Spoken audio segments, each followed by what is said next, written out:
We now come to order for our budget workshop to review the budget for the upcoming fiscal year 2023 through 2024. There are now 4 commissioners present, which establishes a quorum, so therefore we can now proceed. I've called the meeting to order. Catherine, we want to thank you, first of all, for all the hard work that you put into this budget. And it's good to see you here to answer any questions that anyone has concerning the budget. We want to congratulate Jordan McMillan on the birth of his son this morning. He will not be present today. However, we do have the Assistant County Manager, Chris Dillon, who is present today and will be sitting in for Mr. McMillan in the event that there are any questions. And we want to thank the members of the general public for coming today. We do realize that this directly impacts you and your lives and those of your family and co-workers and the community at large. So we do appreciate your presence, and we do welcome any input, that you may have concerning the budget. We try to make it available for the public to be able to review. We ourselves just received the budget this on our May session, so we are sort of unfamiliar with some of the things that may be in here as well. However, we're going to make every effort to answer any questions or address any concerns that you as the public may have. And again, welcome to the workshop meeting. So are there any questions any other commissioners want to directly address, or should we just go have another presentation by Chris Dillon as to the budget, the proposed budget for this upcoming fiscal year? Thank you, Madam Chair, and thank you, commissioners. I wanted to say congratulations to Jordan and his family. I know Jordan and Catherine have worked really hard on this budget, and I've sat in since the preparation. I've been doing budgets for state and local government for 24 years now, and I can tell you that this is one of the leanest budgets that I've ever seen. The staff is very diligent about removing any fluff, scrutinizing every request from department heads. Then you get to see department heads try to talk their way into getting something, and Catherine's very good at saying no to people. So I do have to say that this is a very forward-thinking budget, but it is a very, very lean budget, and you should be very proud and thankful for the staff that's worked on it. So this is the same presentation that the county manager gave last week to you. You've got your budget books handy. I'm going to walk through this fairly quickly. You can stop us for questions in specific areas, but we'll also touch on some of the highlights that's in your budget book. And again, we'll be available for any questions.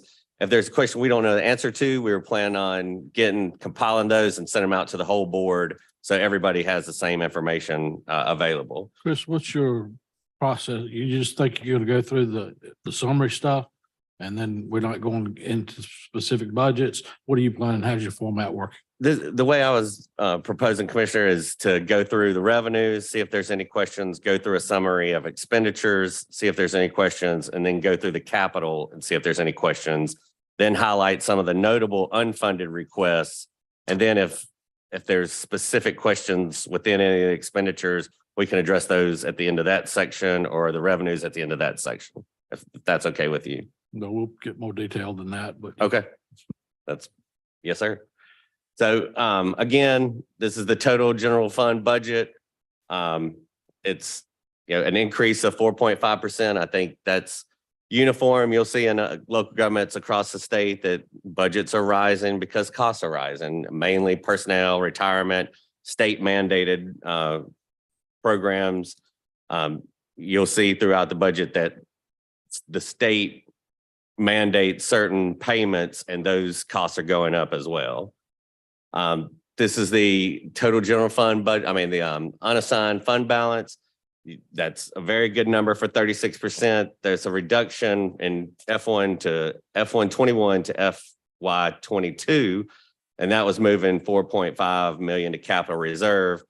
35% says that we may use 1.9 million if we budgeted from general fund, but we may not. So the next is sales tax revenue. Your staff has been very conservative in budgeting sales tax, as other local governments have over the past 2 to 3 years, with a very significant increase in actuals that were coming in.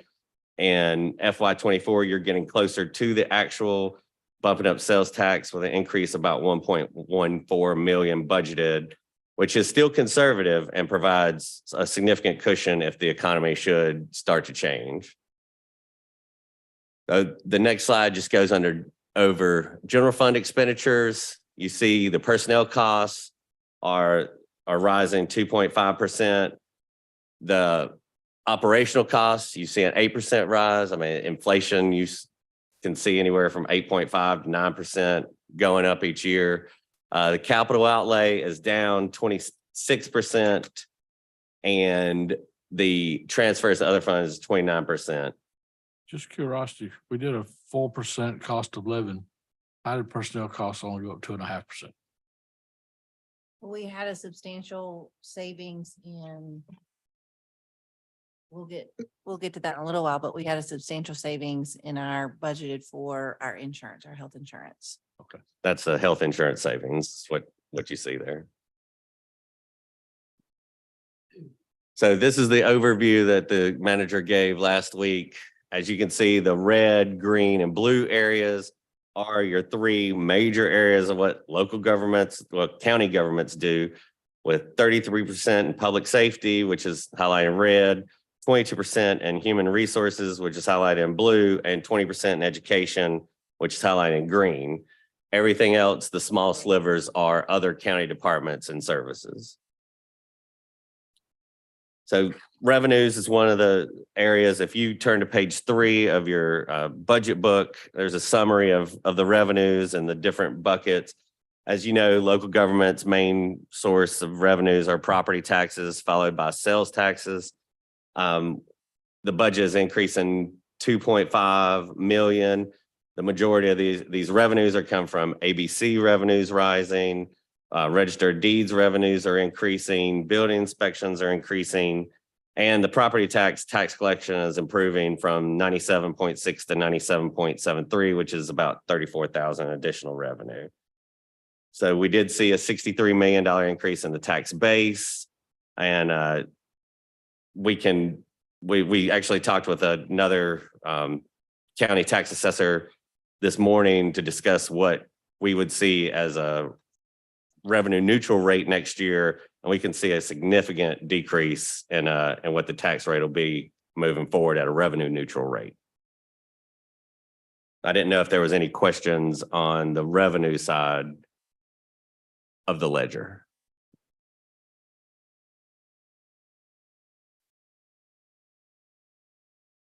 Okay, I see this where it says grant revenue, a decrease of 100,000 due to expiring vehicle grant. Did we reapply for that particular grant, or is it pretty much over with? They did away with it this year.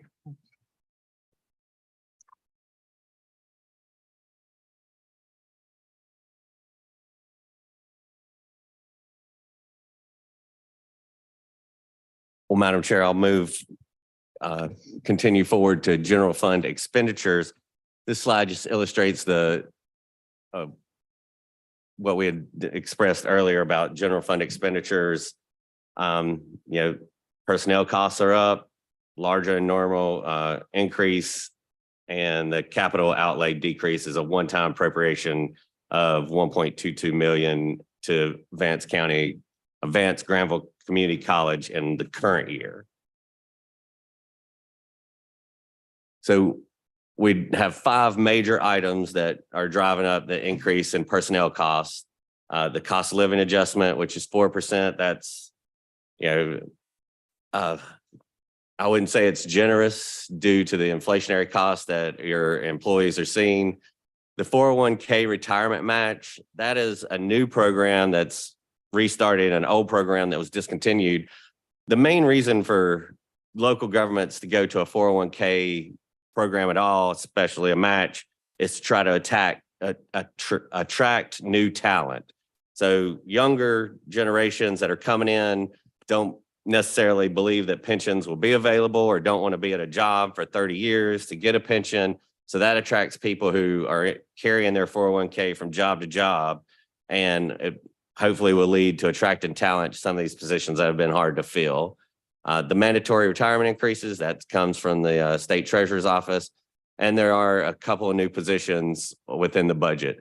And finally, the elections cost, that's a part-time cost for the primary election that's coming up. But as indicated by the CFO, you do have savings in budgeted health insurance costs of almost $500,000. All right, let's talk about the new position, the planning director position. There was some conversation, it looks like in the budget, of reorganization of the department and wanting to separate the planning and the inspections departments. I don't think there's a function right now of staffing being needing more people. It's a function of having people in the right places doing the right things. So adding this position, I think, is not necessary. I think just as we do a reorganization, reclassification of some positions is probably appropriate as we look at a reorganization. So I don't think we need to add another that $78,000 or whatever you got marked there for that amount, $83,000.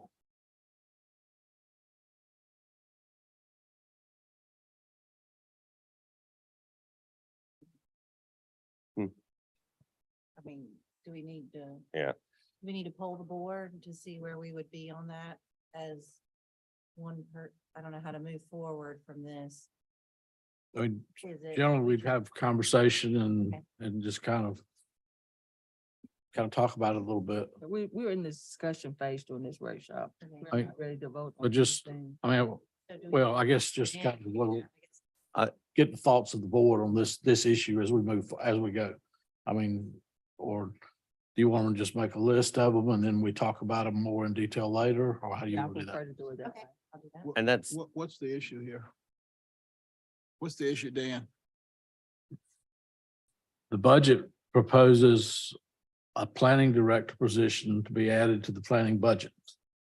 There's been conversation about reorganizing planning department, planning and inspections department. But the issue we have is it's not necessarily not having enough people there to do the job. It's being able to organize things so that it can be done in a proper manner. And so it's not necessarily that we need more people, but we just need to realign the structure of how things are done. So the rest of it is not a discussion, just the planning director? Is that the only one? That's the only one I'm talking about right now. Well, you got problems with the others? Well, I wanted to kind of lean on you a little bit on this DSS thing. That was, I'm trying to figure that out. I know Mr. Vega said there were some things changing with the way the state was doing things, and that might necessitate the assistant specialist over there. But I'm not fully on board with that yet. I mean, it's, that, So let me ask this question. Did you get a impact statement from the planning department and the DSS people on what he's talking about? We did from the DSS and we got the impact statement from Jordan for the planning. So, are you prepared to share that with us? I mean, that's the way you resolve the issue. The way you resolve the issue is you get the impact. If you don't give me this, this is the result. This is what's going to happen if I don't get what I'm asking for. And then the board makes a decision whether they can live with that or not live with that. That's what's up. It comes down to in my thinking. Well, I think we evaluate, yeah, based on the impact. That's good. We can provide that an email tomorrow. Just saying, that's the only way you can make a Right. decision on And- this. You got to tell me, if I don't give you this, Right. what's the impact? Yeah, I know the DSS position, we're paying That's all of outside. those. I'm not just this. Yes, sir. That's all of it. He says they have it. They don't have it with them, I guess. The DSS tech, the position is an outside, we're servicing government inside. That's the support technician thing. The position I'm talking about is the accounting specialist.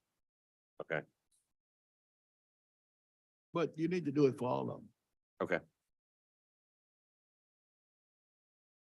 The Colonel, on the support, the DSS support technician, we're going away from a contracted service and trying to have that, do that in-house with Randall's group. And that's something I think's in the right path. I agree with that. If we can do that in-house. But so that one, I'm not really questioning. I know enough about that one to be a little dangerous, but the others I'd like some more information on. Yes, sir.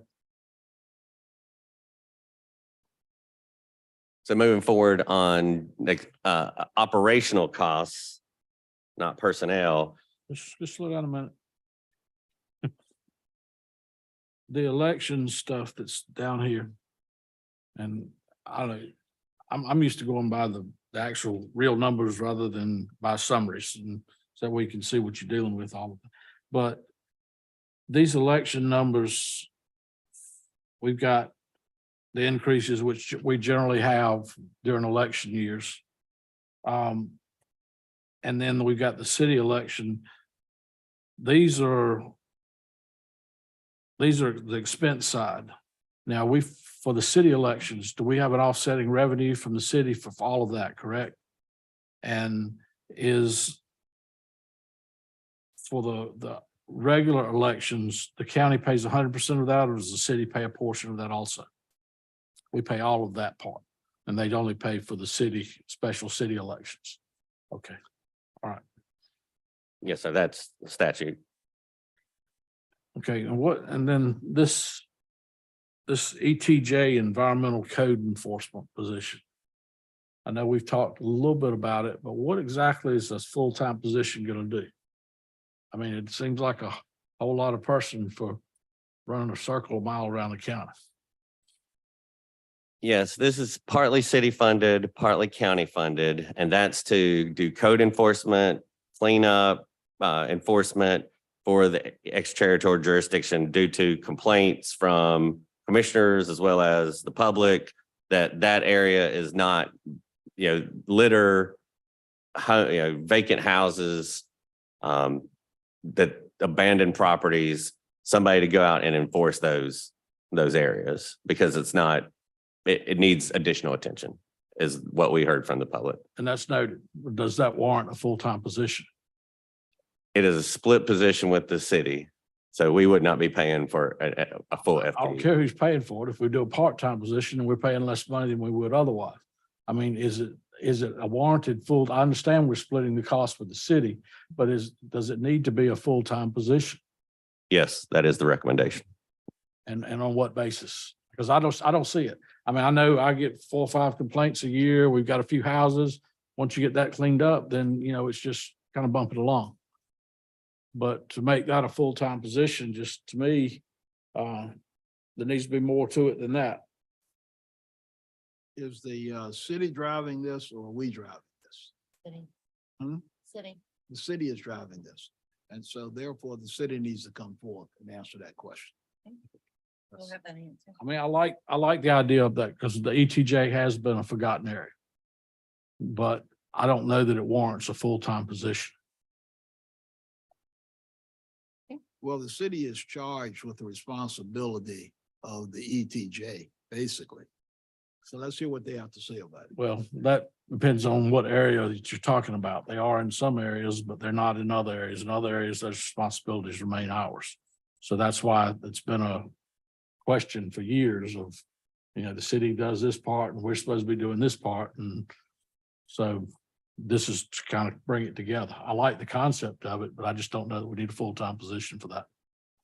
My question is, did we participate in the amount that we're gonna pay that individual since we're paying half of the salary? Or did they just let us know what they intend to pay for that particular position and expected us to add? It was based on our salary scale. Okay, And that would be a county employee and the city would contribute. And when we would furnish a vehicle and other expenses would be associated in this is basically half the budget of that position, including vehicles, insurance and everything. To bill them just like we would all the other. Okay. So I take it this person would report to the county, not to the city. Right.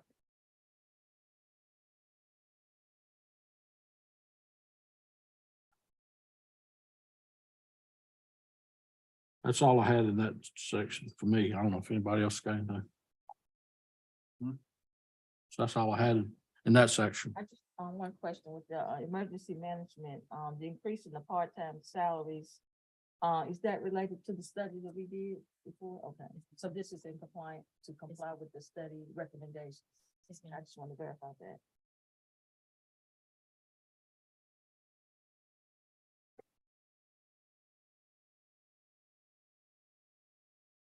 Moving to the next area, this operational cost, again, this is an 8% increase. This starts on page 4 and goes through page 6 through page 7 in your budget book. Obviously, a large driver is the increased Advanced County Schools of 288,425. Those are due to legislative mandated increases for county funded maintenance positions and other operational increases. Advanced Granville Community College, 220 increase due to legislative mandated salary benefits and retirement increases for county funded positions. So those are all cooked in, cannot change. The broadband for the one-time grant, also our property and liability insurance. I mean, those are every local government seeing those increases. The jail healthcare contract, as well as housing of juveniles and food and provisions. And then other drivers, the Eaton Johnson, 195,000 and planning for the updated comprehensive land use plan. The carts, well, there's actually, you'll see an amended changes to the budget after it was presented. The carts increase is actually decreasing a little bit to 113,577. All right, on the Vance County Schools, this is an operational cost on page 4.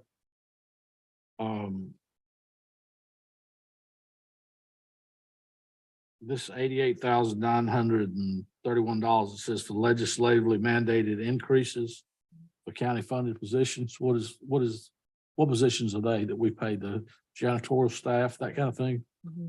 Okay. And on the $657,000 for the teacher supplements, who receives those supplements? Is it teachers or do other staff receive those also? Just teachers. Just teachers. License. We're sure of that. That's what we were told. Yes, sir. Okay, That it was just teachers. all right. Teachers aides, Teachers. no teachers aides, Teachers aid, that's teachers. just teachers. Yes. Okay. I don't think so. I guess one reason I'm wondering is because we've lost about 25% of our teachers. And we haven't changed the amount of money we give them, as they lost 25% of the teachers. And so I'm just trying to figure, just from a math standpoint, that, and I understand that this ends up not being a line item. It ends up just money we're giving to them. And then they use it to fund that. But if we were giving them enough money for it before to a surplus, how much surplus is there? And is this actually, this is like a full reach right here to recover a whole lot. Well, as you stated, Commissioner, so under state statute, you give the school system a pot of money, and it's up to them to decide how to spend it, up to the Board of Education. So I understand what you're saying. If there's less teachers and we're giving the same amount of money, shouldn't that $2,500 go up? Or are they using that money somewhere else? Well, that's in the discretion of the Board of Education. But in the unfunded, you'll see that the supplement's having to be shared with the charter schools now. I understand all that. So Okay, we Nope. closed 2 schools, so we don't have operational cost of 2 schools. We've lost really 35% of our students. I believe we saw somewhere that 35% of our population is in charter schools in Vance County. And so we've lost these populations, yet we haven't decreased the budget any. well, that 35% of the money, the local supplement that you give goes to the charter schools. Understand that? So you're not given the same amount of money as that 35% increases, that amount of county money goes to charters as well. So you are funding those schools. We're not paying electric bills and gas bills and teachers and paving parking lots and doing those things. You pay a percentage of all that. We've got 2 schools that don't operate anymore. So that's, considerable cost savings. So those things, we've not lowered any budgets because of that. You want us to have the schools come?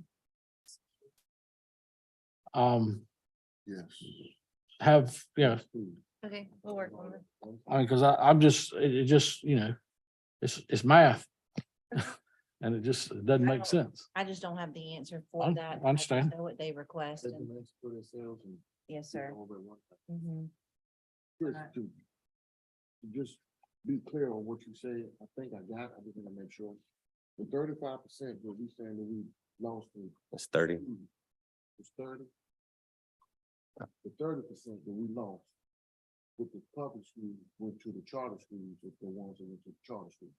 So we actually didn't lose it, we just had to give it to the charter. It follows the child. Okay. Okay. Yeah, so the public school system, Vance County Public School System gets, you're given the same amount, but they're getting less of that amount.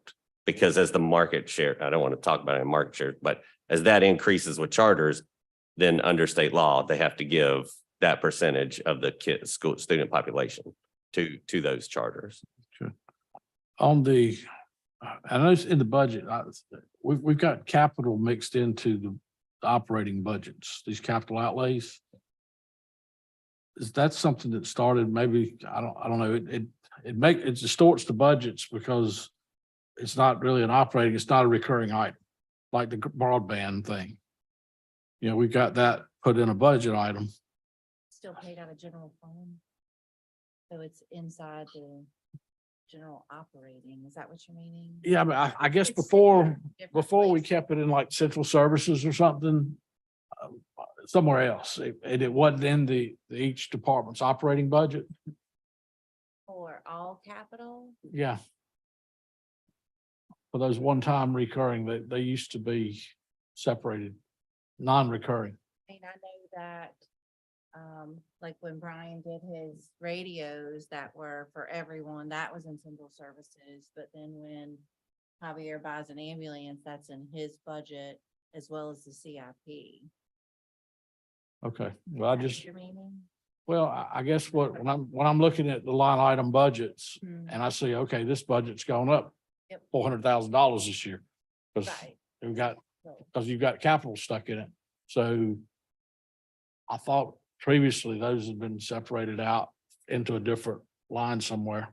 not that I'm aware of, because Okay. GAP normally states it done this way. I mean, we can potentially look at a different way, but this is. I mean, you just have to look at it different. And then next year, when you look at it, you have to say, okay, we had ambulances last year. We don't have them this year, that kind of thing. But it was just something different when I was going through the line items on the budgets. But anyway, it is what it is. One thing, we'd ask you to look at the BFIS.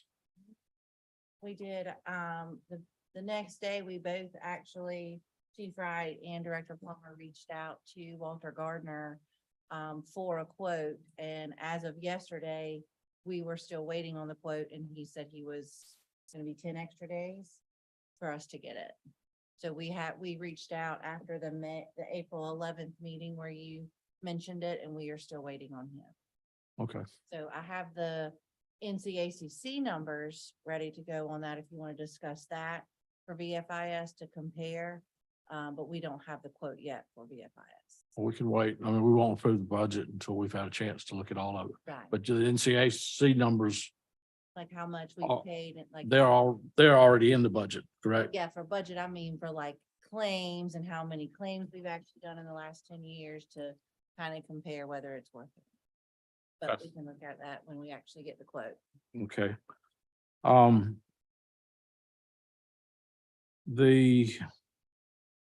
The increase in ambulance supplies of $30,000. Are we seeing revenues to offset those increased costs, or are we changing any schedules? Or if I didn't see any change in the fee schedule, but do we have revenues to offset these increased costs? Not specifically for, I don't think we are allowed to specifically charge for the supplies, correct me if I'm wrong, that we use per call. But I know our billing company is doing a much better job than prior, and they keep getting better. I believe a lot of that is just, we've always under budgeted anyway, just trying, because it's an acceptable overage. But we also, the cost of things in the last 2 years, I hate to sound like a broken record, it's just gone up, and that's one of them. Okay, I guess I'm just trying to figure if we have an increase in cost and we're not seeing those, we're not matching our revenues, which I know our billing revenues are 1.5% of the Medicaid rate. But if we're not seeing, if we're seeing increased cost, do we need to look at our revenue side, make sure it's staying on track with it? We can look at that.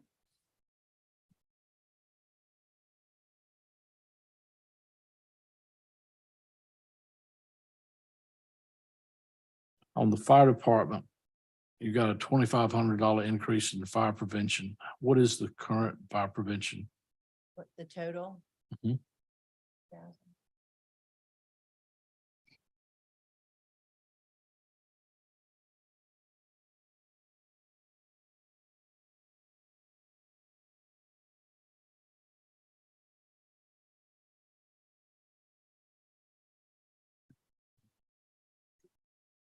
Just for one, It's $2,000.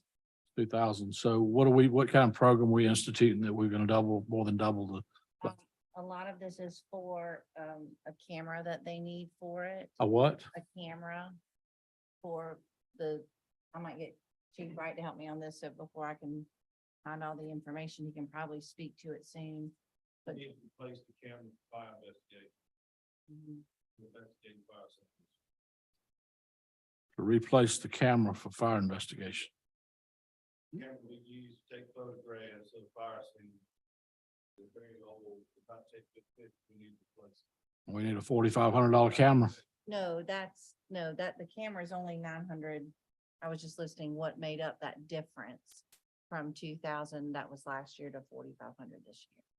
So a $900 camera is $2,500. But we also look to try to get supplies too, to give out, go to the schools with fire prevention.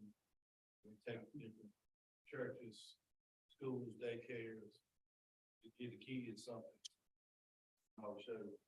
Give me 1 second, I'll pull up the exact budget.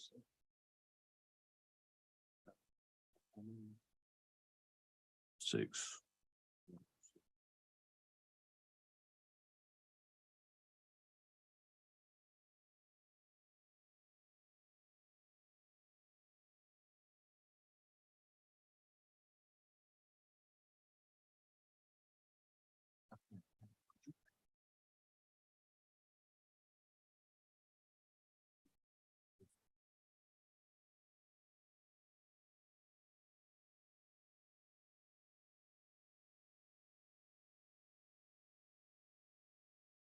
I have a question about the uniforms for the jail,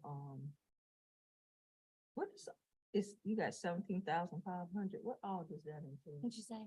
The jail, the uniform. Okay. What was your question about how much?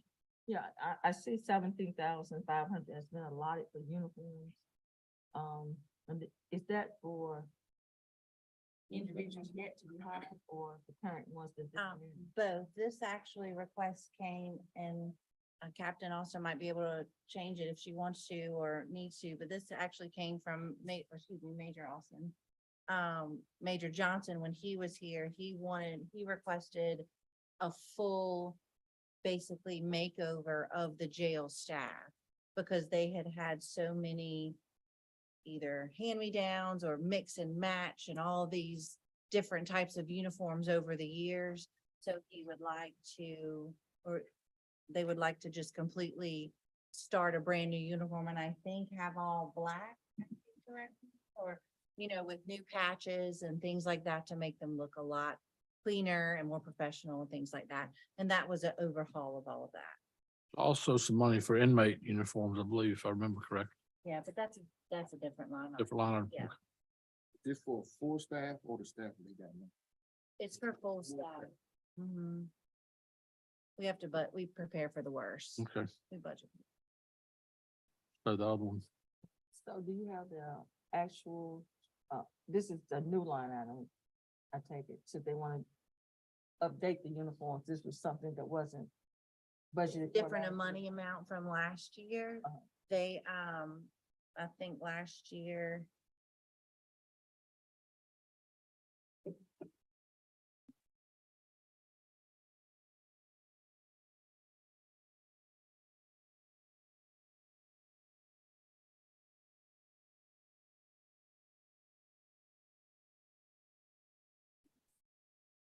So last year was $10,000. And this year they're requesting, well, they requested 45 and I'm recommending 20. Question 45,000, Yes, sir. and you recommend 20? Yes, sir. Why did it? That's I felt like the 45 was just a little zealous and too much. And I felt that we could stretch it out because of our staff shortages. We didn't need to, because it's a transferable line item between that if they're still short-staffed in 7 months and they have an extra $30,000, I didn't want them, sorry, Sheriff, to say, hey, I want to use this for this over here. I thought that we could kind of plan it a little better. That's why. Thank you. Can you go back now? Yeah. Okay. All right, so the fire prevention was for an Insta360 cam at 500 to assist with internal fire investigation and internal fire pre-planning. And the other one was for 1,500 for an increase of demand to help with training for smoke alarms and the children and things like that. For programs that they would like to try. okay, so we've been spending $2,000 a year and it's been fine. And now we're gonna spend an additional $1,500 a year. Yes. I think Okay. they would like to expand and try to get into school Okay. boards and things like that. I'll put that on the whole line for right now. I noticed in most of the budgets, there was an increase in fuel charges and the planning, EMS, fire, everywhere, but there wasn't in the sheriff's budget. They What was, request it. okay, then maybe we need to look at that. Positive or negative? So it needs to he's gonna have increased fuel costs. I'm assuming, the sheriff's sitting right there. Sure.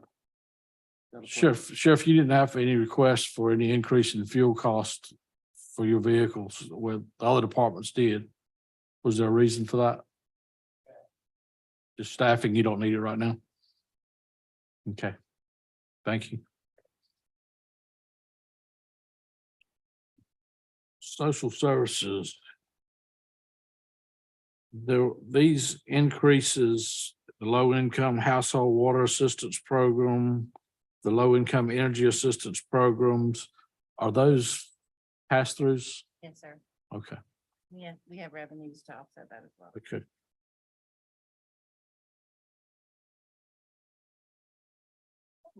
With this, the even Duncan building, I know that, Wi-Fi station rented out, is it to other agencies or nonprofits? Are they being fully utilized by both Yes, ma'am. of those entities? And that, We have a revenue line that we bring in $183,000 in revenue. and both of them are giving us, okay. Yes, ma'am.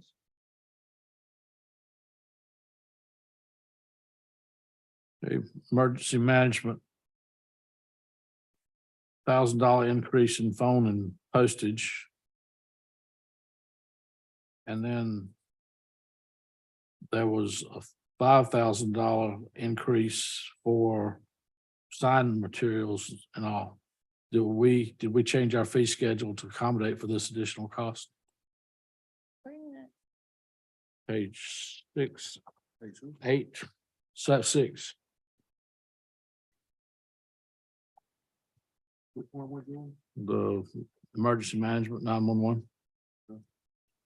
Fifth item, fifth dot.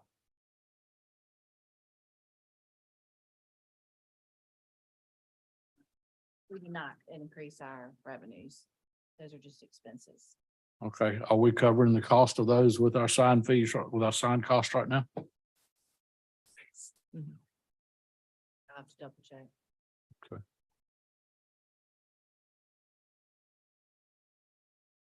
Just a quick question, the planning and development, that 125, is that just a one-time fee or is that a recurring fee? The increase in Comprehensive land professional use service. plan. Yeah, that's that land use plan thing. So that would be just this year. Why is that so expensive? I have no idea why they're. I mean, that's a going rate. I mean, you I mean, can, all we need to do is change the years on the other one. Nothing's changed. I mean, it's not like, I mean, we've done it before and it's not something that we need to spend $100,000 on. I mean, it's, the state requires it. It's kind of like the emergency plan. Brian's done it 100 times, just go through it and update a couple of things and Which keep one is moving.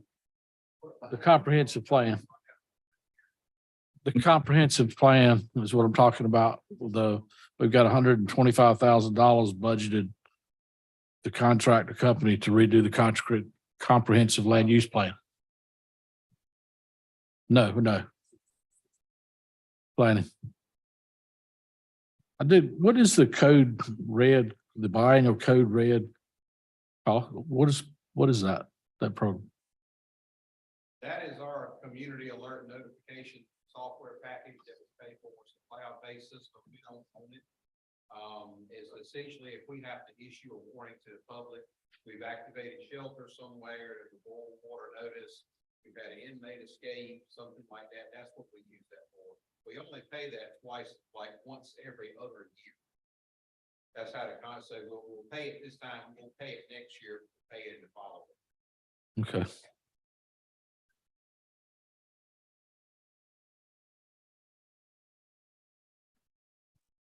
And then in planning development, why are we having an increase in bank charges with rates going up? Because they use their credit cards more. We have an offsetting revenue for that. We do have offset, okay. All right. And then if we want to deal with it now or later. But this increase in planning fees, I can understand for inspections, trades and those kind of things. But these increased costs for these zoning request changes and all those things. I don't know, I've been on this board for a while and I think about every plan that we do, about at least 90% of the times we've done a rezoning or change request, it's been because we zoned it wrong to start with. And increasing the cost from $250 to $450 on those things just doesn't make sense to me. First off, we're trying to, generally when people are doing that, it's for commercial purposes. And when we're trying to do that, we're trying to grow business, and that's just another thing to deter growth. And so I think that we need to revisit that part of the fee increase. I realize we have increased costs with transport inspections and those kind of things, and we need to cover those costs. But those fees, I think, to deter growth.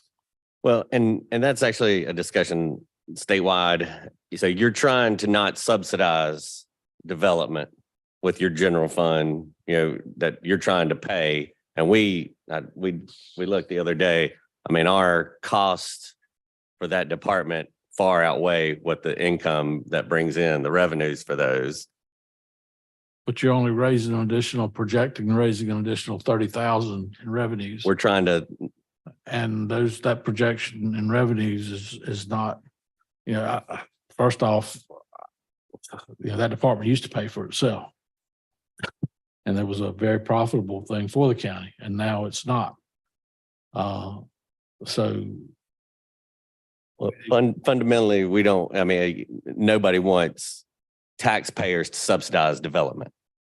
I mean, you're subsidizing developers. So I'm going to go start a business, but the general taxpayer has to pay for my rezoning.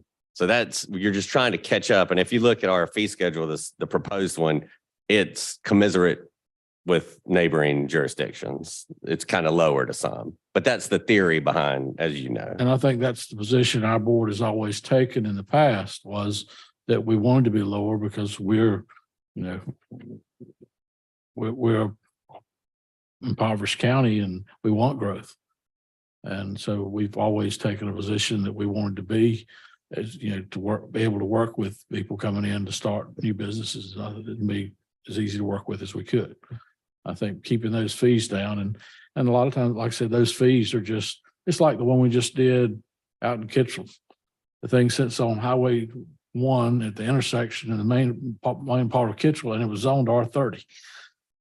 Why? Why was it zoned that way to start with? And so it was our mistake, and the individual had to go through all these hoops and all these stuff and pay all this money to fix something on some property that, shouldn't have been done that way to start with.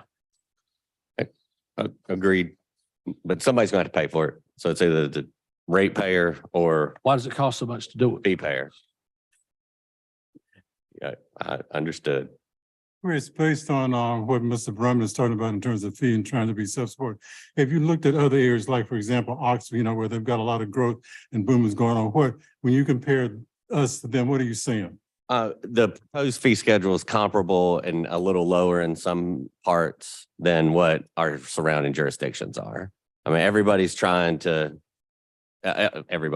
most jurisdictions are trying to increase to cover those costs so that the general ratepayer isn't subsidizing the growth. So the developers are paying for it, right? That's what you're trying to, That's what the theory behind the fees are. and I'm sure you've noticed the same thing in Franklin County, where there's a lot of booming growth and everything's going on. Franklin County is doing a significant restructure of their fees. I spoke with their director about it. Put it on our list for discussion. So what, We have a running list of discussion for us to come back. Okay. okay. And that's the zoning change, right, Commissioner Brummett? That's the one, the zoning The change. zoning change, and I guess we could be more specific in the commercial zoning things. Those are the ones that are creating business. If we're talking about residential development and those kind of things that are not revenue generating at any point, then I can understand the fees associated with that. But when we start talking about for commercial purposes and bringing businesses to town and rezoning associated with that, I don't think we want to do anything to deter business. What is that while we revisiting the zoning fee? The zoning permit fees, what do you just want? I just put it on our list for y'all to kind of I'm talk making, about, and so we can pull to then be able to. making one. Okay, the economic development, the RTRP membership. Sorry, I didn't mean to cut you off. Before we move on to the next one, what are the zoning fee permit prices? They're in the back of the book. Look in the very, very back on page, under your fee schedules.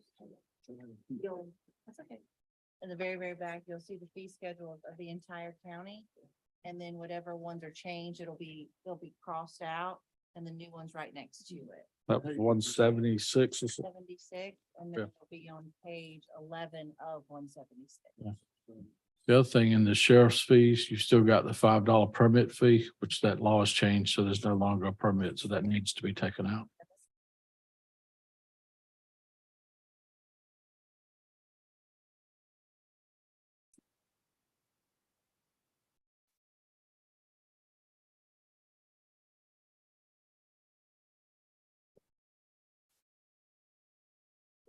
76? Yeah. Okay, page what? 11.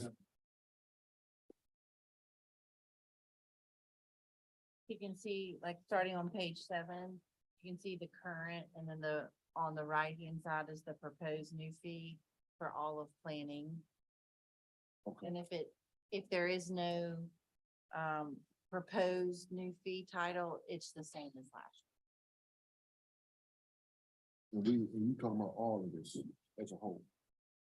Specific fees that are relating to rezoning for commercial purposes and so forth. To the top of page 10. Where I'm on the thing, okay. But as far as like inspection fees, trade fees, those kind of things, I mean, we've got increased fuel costs, we've got to cover those costs. Right. Okay. As a percentage, it's a high increase, but as a percentage of your costs, if you're building if you're rezoning to build a commercial, it's, I mean, think about that. It's $200. Okay. Thank you. $200. I'd ra- Will you hand me $200 right now? Just for kicks and I've gigs? I've not, It's just $200. it's percentage, yes. Yes, sir. Okay, economic development, the RTRP membership. I'd had some discussion with Jordan about moving that to the governing budget or either to the admin budget instead of having it in the EDC budget, because that was an action from our board rather than from the EDC board. I'll move it to Could you break the that down? governing body. Could you break that down to me? Would you- Okay. All right, our board had reached consensus that we wanted to join the RTRP in our planning retreat. Okay. That's $13,000 a year. And so given that our board did that, we'd like for that membership to be run through our board rather than through the EDC. So they report to us. Yeah. Okay. Now, what are we using the LoopNet for?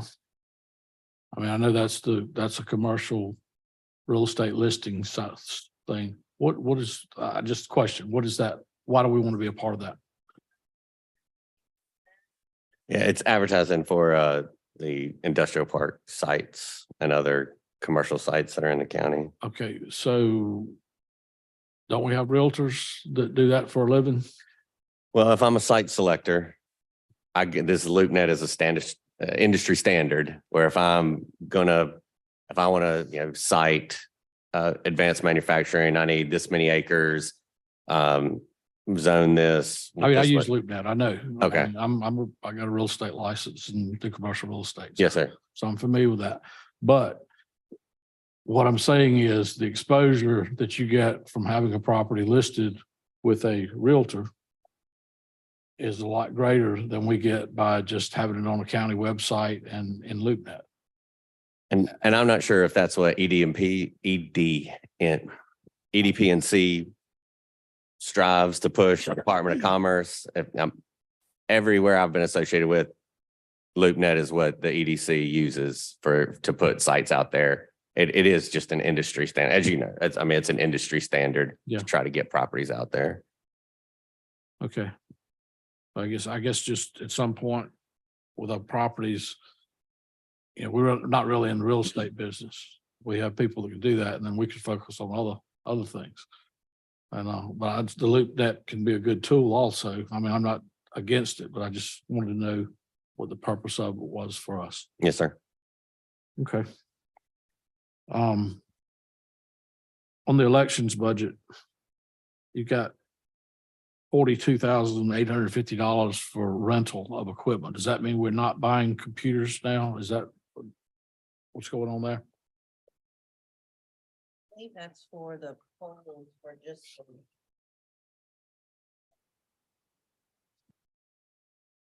Now, we are buying computers.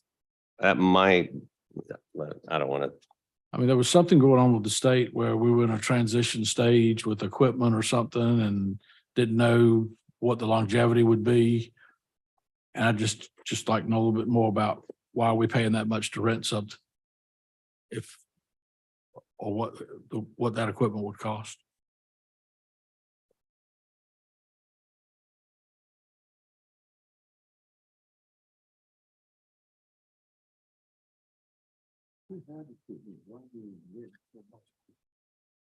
Well, I mean, uh, Our equipment is outdated. you have an election every, major election every 4 years. By that time, some equipment's outdated, or if you don't buy it, if you only use it once every 4 years, there's no point in owning it. Depends on what kind of machine, like a tabulator or. There's been some activity to change the types of machines that are being used because of inaccuracies and so forth. And I think the state has been doing some investigating, and there's some potential that they may mandate what types of machines you would have to have. And I didn't know if those decisions had come down yet, so that we would have a machine that would be in service for a long time rather than paying a high lease expense or something. Or if that's still in a transition state. I understand that. If we spending almost 13,000 for rent a machine. 42,000. How much one cost? Yeah, 42,000.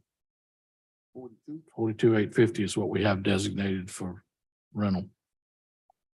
So I'm just I'm just curious on how much you want actually cost. That's what we're asking.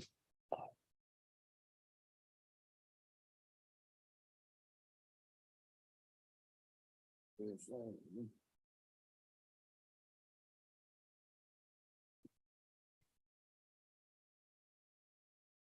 All right, I think we're reading this wrong on this because it says contracted services. Cost of equipment rental, 12,290, like 42,850 is for advertising supplies, contracted services, all of that for the president. Election, okay. So temporary employees. Yeah, so that's course it's about just those that's everything, advertising supplies and the stamps alone are 26,000 to get everyone out there. So I think that's not just for equipment rental, that's Okay. for. Oh, so 42 is for the 42,000 is for the primary, and then the 44,000 is for the city election. Okay, And those are every 4 years. no, well, city has them more frequent. Are we paying for the city? No, there's a revenue to offset that Oh, okay. cost.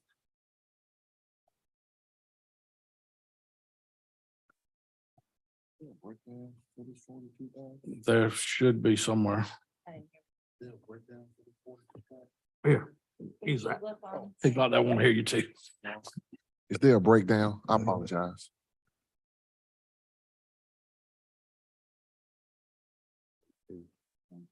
$42 of your general fund expenses. That's in the back of the book. It's under Tab. tab, general fund expenses. No, sir.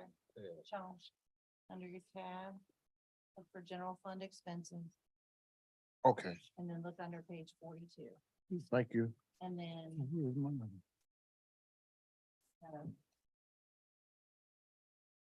We've got like 9,300 in equipment rental for the whole thing.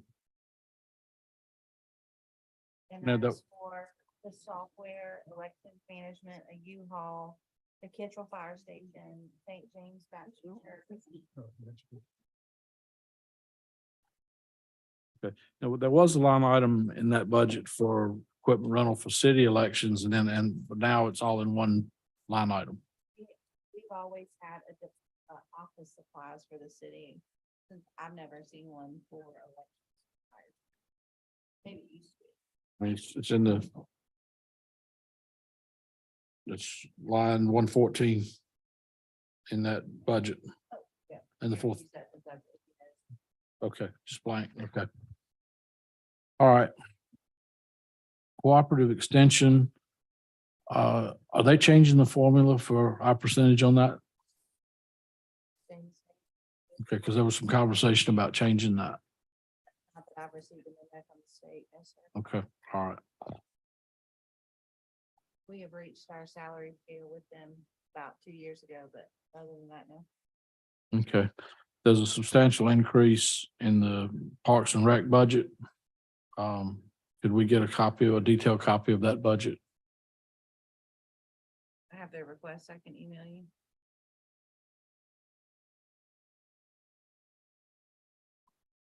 And then the carts, I see we've got a note where we're going back to $113,000 from about, what, $37,000? I'm not there yet. Put that on our discussion. No, where, Dan, where are you talking about? The carts increasing the budget by it says 137 here. We got a note that says it's 113,000 now. And I just think we need to have some more conversation on that. So I got a question. I'm a little confused. Okay, so it says 137,731 for cost increase, and then we got this sheet here. Yeah. So, Where it shows there was a decrease. so when I presented this budget, it was a month ago when we put it together, and this has come out since. So the bullets that I gave you are what I know that I will need to change prior to presenting it to you for approval. So I know JCPC will change, like the carts went down. I feel we got a memo from the state saying that the juvenile safekeeping went up from 135 to 150 a day. So I feel like we should change that. So those are just since I made this book, or excuse me, since we made this book, these are the changes that I know I'll need to make before I present it to you in June. So the 113 is in additional to what we already give, No, ma'am. or this I is had- total cost? Total cost. I had budgeted 175. Okay. Need that much. Okay, We've generally given what, 37,000, I think, something like that. Matches, yes. And last year they wanted 56 and we gave them 30, we gave them 37, but now it's better than doubling again this year. And it Was that just- before they moved into the new building Well, they've been in that new building for 3 years, for 3 years? but they're still trying to figure out things over there, and Carl's working on that diligently. Any more questions? Expenses? On what? Your expenses? There was $200,000 to upgrade technology for students at the schools. Do they not look at grants for that? I mean, there are a lot of foundations and stuff that do those costs. I mean, it's real easy just to ask us for money.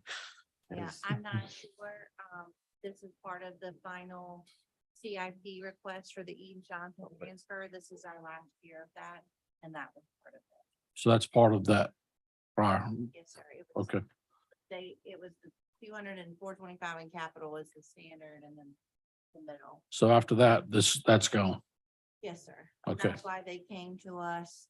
This is the final year of that. So next year, I think that's why they were starting to prime us for the roofs and the bigger CIPs coming up, because that's gonna hit us pretty hard next year, I believe.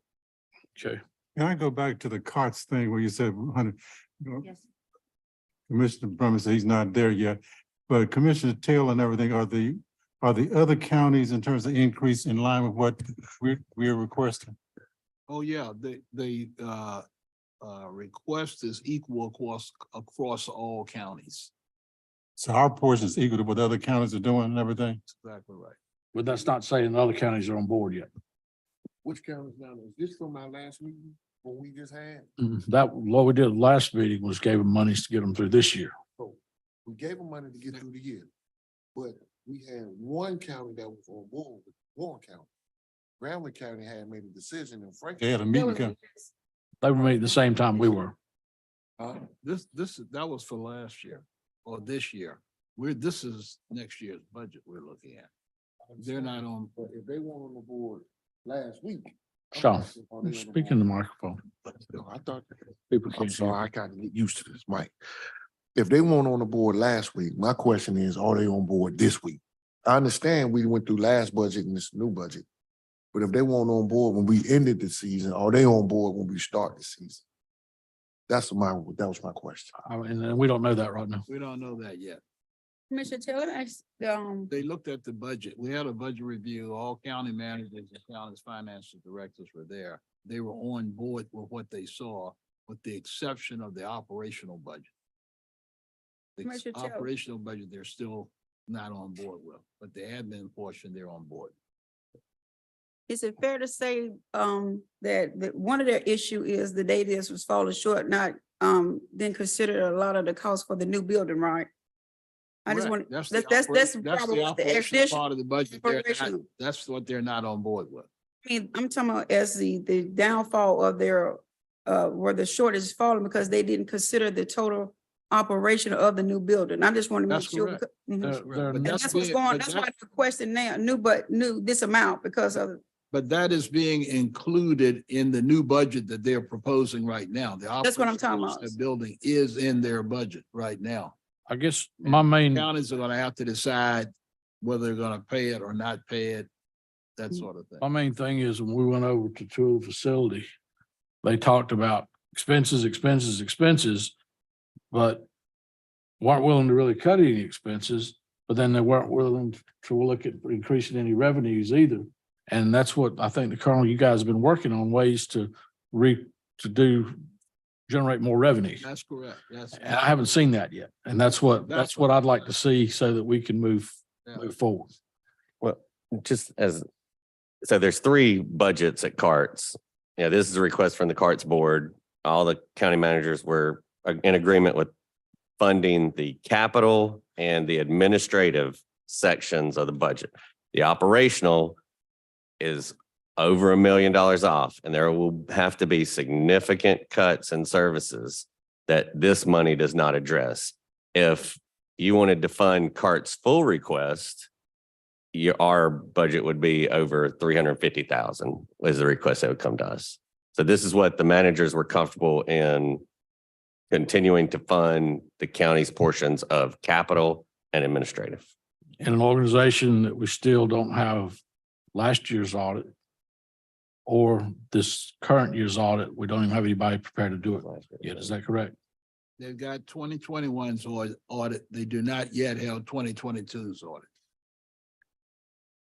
We do have actuals for Q1 of this year, You got what? actuals of Q1 for this year. Q1 for this year. We're in Q4. We'll just know It's we. progress. Okay with Yeah. how- We're making slow progress. without here. progress. Have you contracted with an accounting firm yet, Colonel? I'm sorry. Have they contracted with an accounting firm?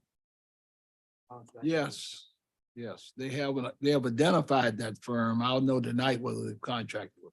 But the board voted to contract with them, I can tell you that.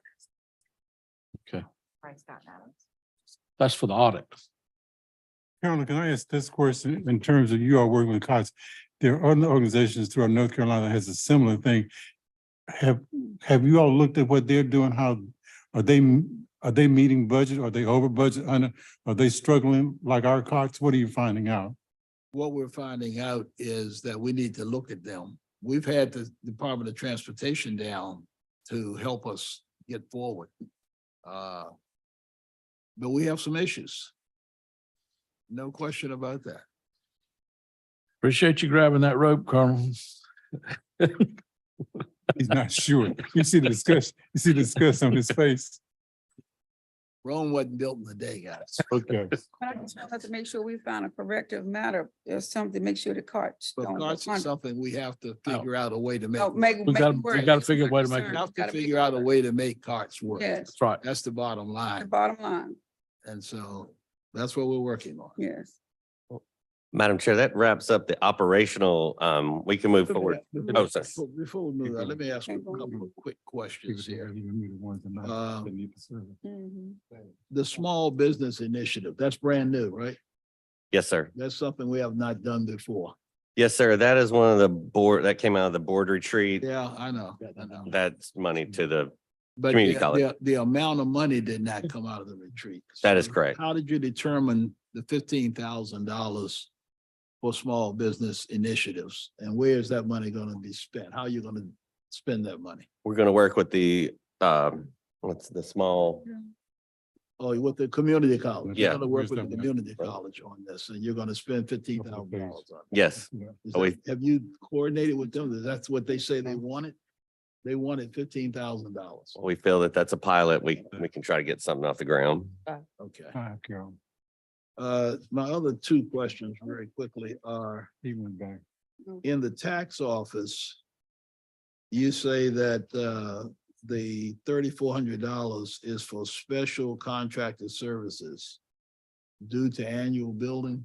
Is that a new contract or is that an old contract? That's an old one. Because if it's an old contract, I want to know why is if it's already contracted, why is that going up $3,400? If we got a contractual agreement with them, how is it that money is going up to $3,400?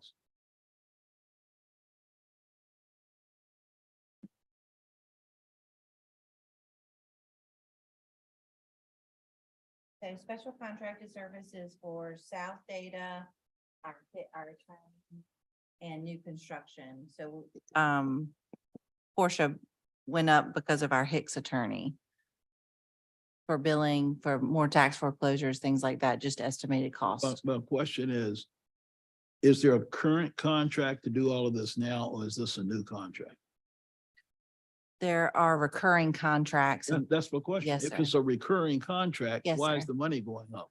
Since the contractual dollars have already been decided. They weren't decided until an annual basis. Like they didn't change mid-year and it goes from, I don't understand.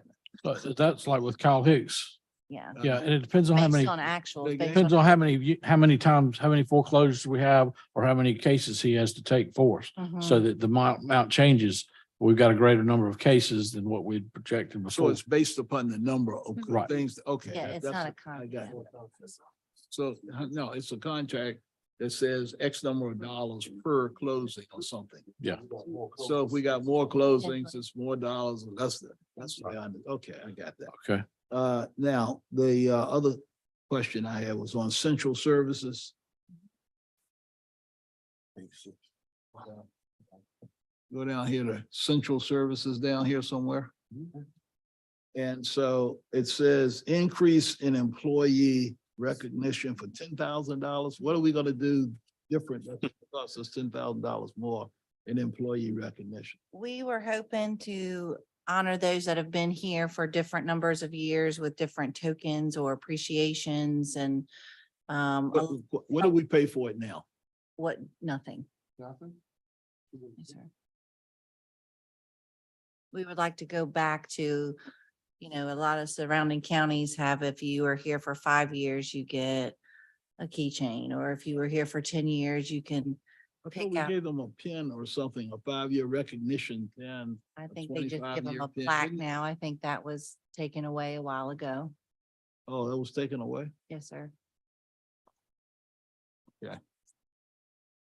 Okay, on the fire department, you got $37,000 for 4 scubas and 8 cylinders and 6 sets of turnout gear. Wait, this is in capital? It's in, capital outlay. Okay, that's what I was We We haven't would gotten there yet. We're on that. transition to that. Okay, I'm just going right through the book, just the way. Yes, sir. Okay, go ahead. Cal. Madam Chair, if it's okay, we'll transition to capital. If there's no more questions for operations. Does anyone have any more questions for operation? I will when we get to the line item Okay, budget so stuff. what's that $3,400 in special contract service for? In the tax office? Yes. That's for attorney's fees for foreclosures and More foreclosures than normal. Just based on actuals. Okay, I just wonder what's the increase? Let me ask a question. What we have been doing is a lot of times when we set the prices on that foreclosed property, some of that is based on attorney fees. Is this in addition to that? So in what way is in addition to what we've already are computing in when we set the price of what we're gonna ask for the property? The number that we're actually doing. It doesn't affect our revenue, it's just the expense. So it, if we are putting them in there and they're coming, we're getting that revenue, we have to pay it out. So for special contracted services last year was $70,000. Is it better now? Okay. Last year it was $70,000. This year they've requested 73,400 based on actuals just because of the number of foreclosures and turnovers and things like that. So this was paid to this is attorney fee. It is for numerous things. Hold on, let me go back up. But this is speculation for the new fiscal year. This is for the South Beta, our billing company, Kyle Hicks Attorney, and anything new construction. Now, South, whatever is, that's the company that does our billing now for tax Mhm. billing. Yes, sir. And does and they're going up on that, increasing the rate on that. Yes, sir. And how much was that increase? That went up to 32,400 from 31,700. Okay. 31,732.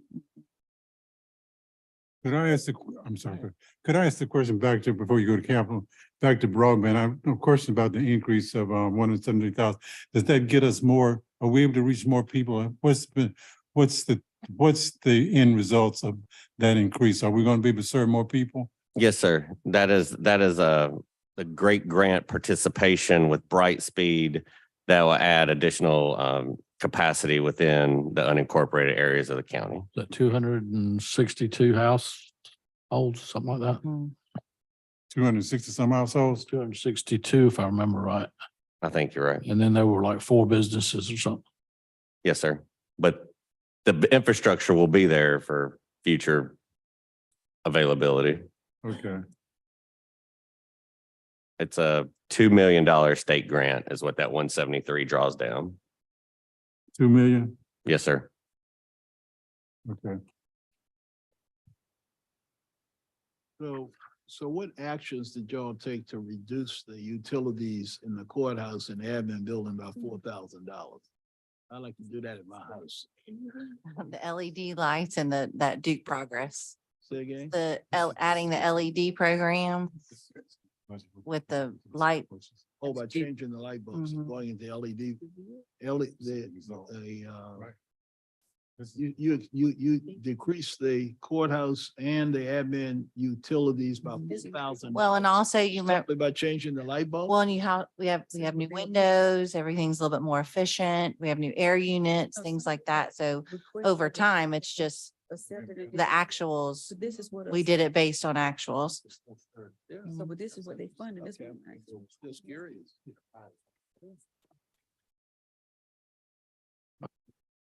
All right, Madam Chair, we'll move forward into the capital outlay.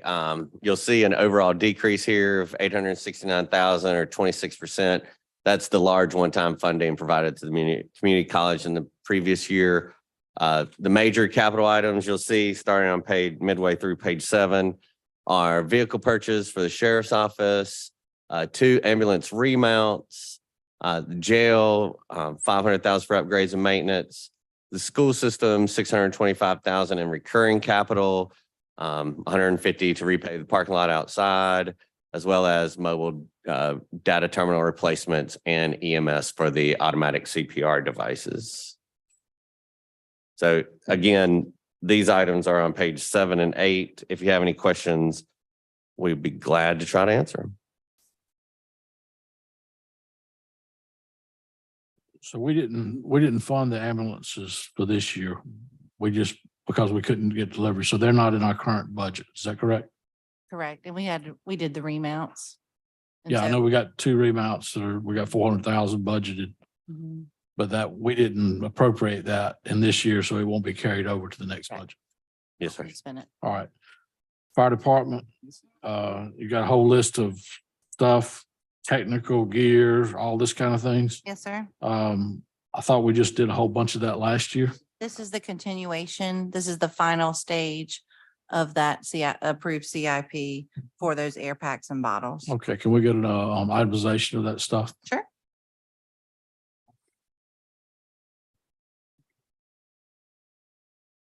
So you said it's a continuation, meaning we didn't purchase everything, they didn't get it at one time? No, ma'am, we did it in rotating. Okay, so all of this was requested in the last budget, you just It's split been it up? requested. Yes, ma'am. It's been requested, I think, over the last 6 years and every other year. So this is our third and final. Oh, okay. With this, emergency management 911 AirVac, 20,000, is that based on estimates, that, or the actual one that's been identified for purchase? I believe it's just based on an estimate that Brian got your HVAC at the backup center. It is, it's based on, it may end up being cheaper than that. That's, I don't want to say a worst case scenario, but I want to make sure it's up in there.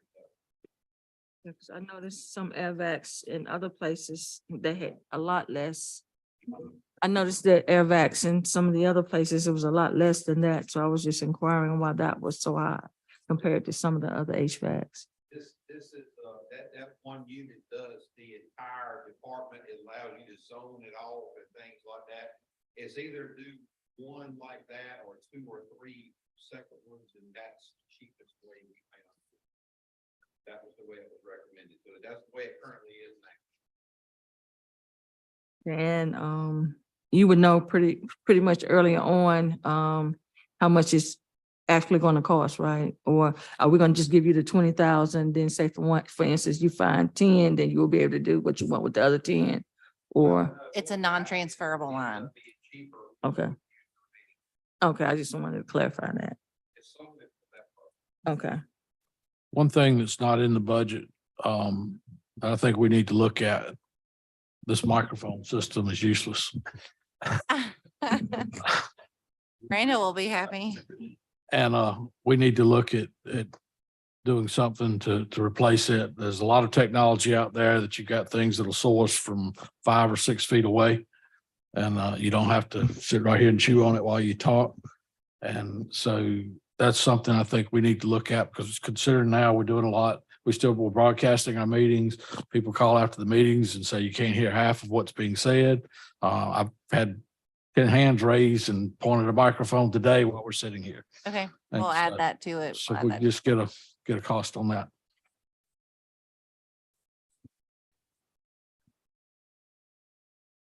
We've done everything we can with the current system. Randall, I can't hear you. You're speaking into your microphone. How's it going?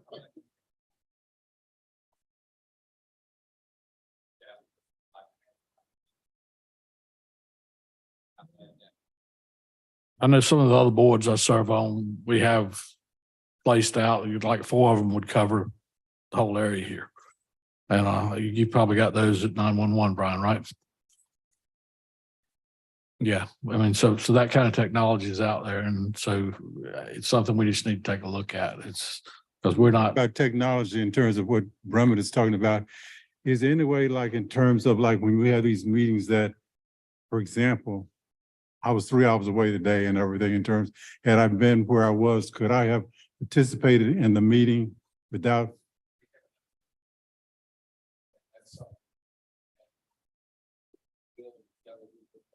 Okay. This is a light.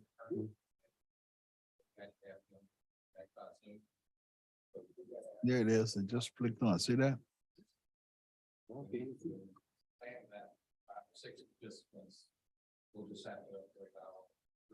I appreciate you looking into it.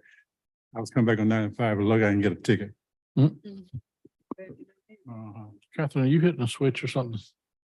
I was. Okay, all right. Lights are blinking when you know what was going on here. So educate me a minute. I'm looking at this $12,000 dog. Is that what a dog costs at the sheriff's office? Yes, sir. $12,000 dog and the one tra- dog at the sheriff. Yes, sir, in the training. And it costs $20,000 a year to feed them.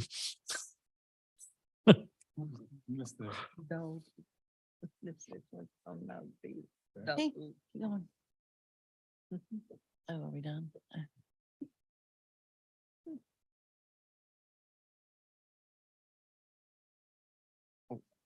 If there's no more questions on capital, Madam Chair, we do have a significant list of unfunded requests.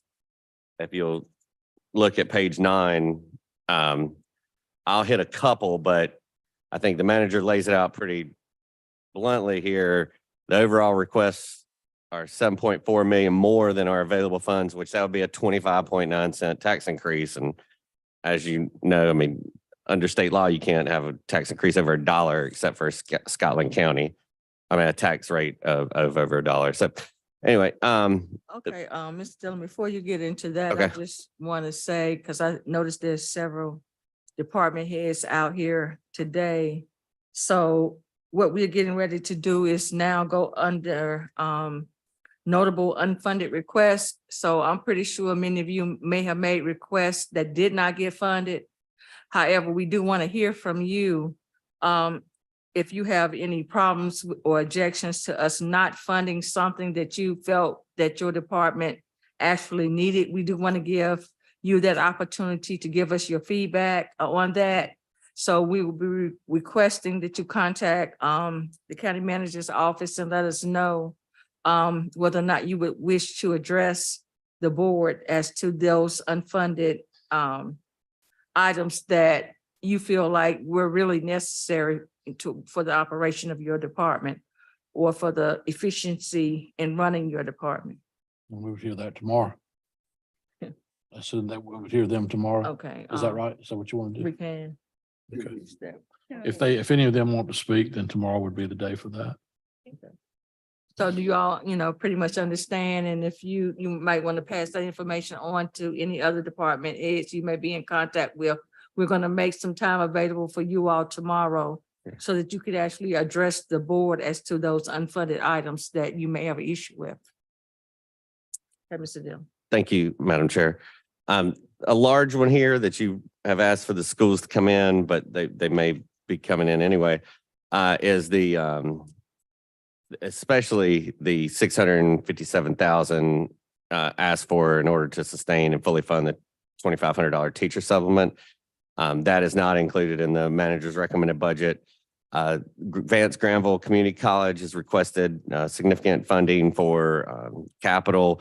The state funding is still available from funding that the legislature put out there in lieu of a bond a couple of years ago, and the community college board is not determined on how best to utilize those funds yet. So those were put off.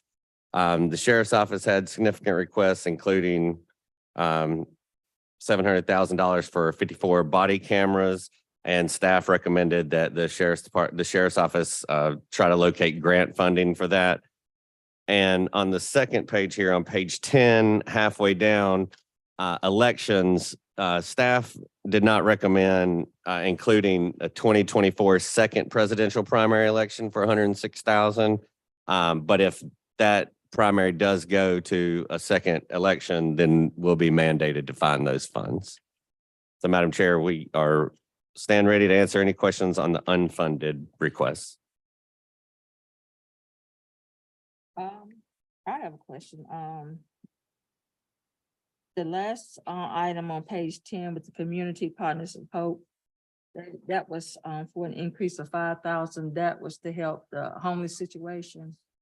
I understand when we received over $8 million of ARPA funds, some of the federal mandate was to address the issues, some of the suggestions that came down was to address homelessness. So in not funding this 5,000, in what other way did we fund that to address that homeless issue in Vance County? You all decided not to give them 5, so what did you do to sort of alleviate out of those ARPA funds that homeless issue? Well, this is just for general fund. The ARPA funds have already been expended and done. This is just for general. Am I? Oh, go ahead. We still have the shelters that we contribute to every year. Yes, we still Um, do the shelters. Let me pull up the.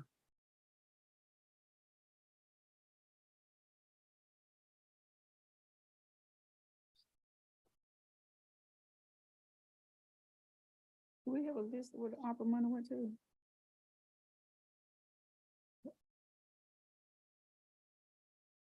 we transferred it to a separate fund For what? for future projects or something. That was a, what, $4.5 million transfer? And we do currently give them $5,000. Excuse me. The community partners of Hope. We do currently give them 5,000. They requested 10 and then we made it level Did they funded. give a list of what they were gonna use for? The extra 5, did they give a breakdown of it? No, ma'am. They just sent a letter. Can we request a breakdown of it? Yep. We used to get those letters and stuff in our book when it was this thick, that, so we could know what they were requesting. We don't get that in this format we We have can now. send it out. I wanna, I mean, we actually had the request from each department heads and those kind of things. I mean, the book was a lot thicker, Mhm. but we could answer a lot of questions on our own. I wanna re-review this, cause I do have an issue, you know, we have a women's shelter on Raleigh Road. Okay. We do not have a men's shelter other than during the winter time where they can come church, which is not connected to county government. Yes, ma'am. They provide for men to come in the evening, then they gotta get out in the morning, but we have no other men's shelter that we are offering in Vance County. My understanding is Community Partners of Hope do make, they do assist in some issues involving the homelessness issue, but we do have a, issue of homelessness here in Vance County. You see people sleeping on the streets and everything like that. So it's it's something that we need to address as a community. You know, you have individuals, you know, women can go to a shelter, then you're separating families. So I think we need to look at that a little more before we decide we're just not going to give them just $5,000, you know. Okay. And if it's to help alleviate some of the expenses that some of the agencies are providing for our homeless issue, because it is a community issue, and I think the county needs to address it, you know, as well as the city. Yes, ma'am. I'd like to see, based on what Finster just said in terms of the 5,000, if you could talk with the folks from the city. I know Melissa Elliott is strongly in favor of doing something for the homeless and everything, and maybe convene a group that would look at that and everything and see what they're doing, and as a joint effort, we do something together. We want to use the 5,000 for community hope. That's a nonprofit. And they requested 5,000, I assume, but this year they requested 10. That's up to the board's discretion to give a 501c3 nonprofit funds or not.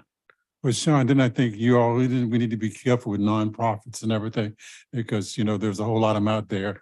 If you started, then you got a barrage of folks coming after you request them money. So you have to be careful. Well, it's not just nonprofit, it's everybody requesting. I mean, if it's a need, it's a need. I mean, you know, But then it's the, I mean, I'm it- not nonprofit. And but I- everyone that requested is in this budget. I don't want you to think that. Excuse me. So do a breakdown, what they Man, ask for. I'm Oh, no, ARPA's done. we've got some organizations that we've Madam Chair. participated with for a number of years and do things, and I think, you know, if there's need, we need to demonstrate it, but I'm kind of where you are, Leo, on that we got to be real careful that we don't get too. That's Madam why I said Chair. get a list of what they asking for. I mean, this a homeless situation. I mean, a lot of things, a lot of people question, we might not need it, and some more so than others. So that's why I said, just what did they ask for? Just look at it, because it's growing. I mean, it's a non-profit organization, but homeless is growing. but when I said the homeless situation, I was watching on TV the other night, and I forgot what county, not Greensboro, where they were building tiny houses, a village and everything, to wind up dealing with the homeless situation. There were veterans and both male and female that had been on the street, and what they were incorporating with another organization, they were addressing that homeless. I don't know what it was, Greensboro, Charlotte, Mecklenburg County, but they were creating a village that dealt with tiny houses and everything. They started out using for people that donated RVs and everything for this village, but now they're going to houses and everything, and that people are turning their lives around. But it has to be a joint effort. You know, it has to be a joint effort, you know. So, Madam Chair, there is a group here in the city that has acquired a building to house the homeless. Community Partners of Hope have done that. They're expanding the program. We will probably be asked to help that program sometime in the future. But we have acquired a major building here that's going to be dedicated to the homeless shelter that the Partners of Hope are already doing. We're going to be reaching out to citizens to contribute pledges and that sort of thing. But I think we're well on the way to getting that done. At some point, they're going to come ask the county and the city for some financial support. So I see that happening going forward. Probably, we may be a year away, I'm not sure, but we've gotten engineers involved in rehabbing the building, contractors, local contractors involved in rehabbing the building. People like Killian Engineering and a big contractor out here, H.G. Reynolds. HG Reynolds. No, so they're all involved in this. So we're moving forward on that. Okay, and. But we are really sensitive to the fact that we have a severe, serious homeless problem here in the city. And there are a bunch of us looking at it, fixing it. Okay, so they, is it a separate entity from Community Partners of Hope, or they're working with them as well? No, it's with the Community Partners of Hope. They're the ones. Yeah, I doing it. just wanted to make sure that they. Yeah, so we're on get it. some funding that We're they on it. need, and that, even if you have a project in the works, you still gotta sometimes address in the interim, certain issues that you don't want to just leave everything to the last minute, say, now it's up, now we can address it. You might want to help them if they need help. Well, they're going to be coming to ask us and the city for money once they get it all outlined and done. But Okay. right now, we're moving forward on it. But the Community Partners, I hope, are the ones who are spearheading this. Okay. On the sheriff's office, the school resource officers.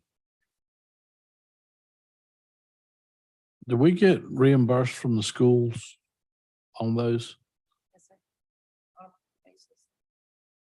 All right, so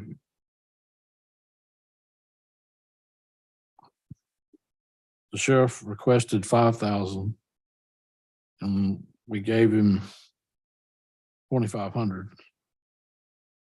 But we get reimbursed on that.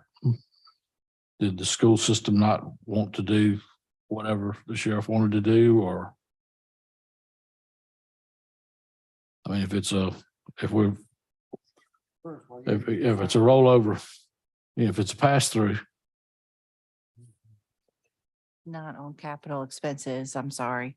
For the car, the auto supplies, we are responsible for that because it's in our fleet. So it's not, and that's based on actuals. So even if they reimburse us, I don't want to, so they don't have a portion of that's not for our vehicle expenses and those kind of things that, no, sir, it's our fleet. but we don't have a cost, we don't charge them, we're only, just charging like actual cost of officer, we're not charging any overhead or any of those things?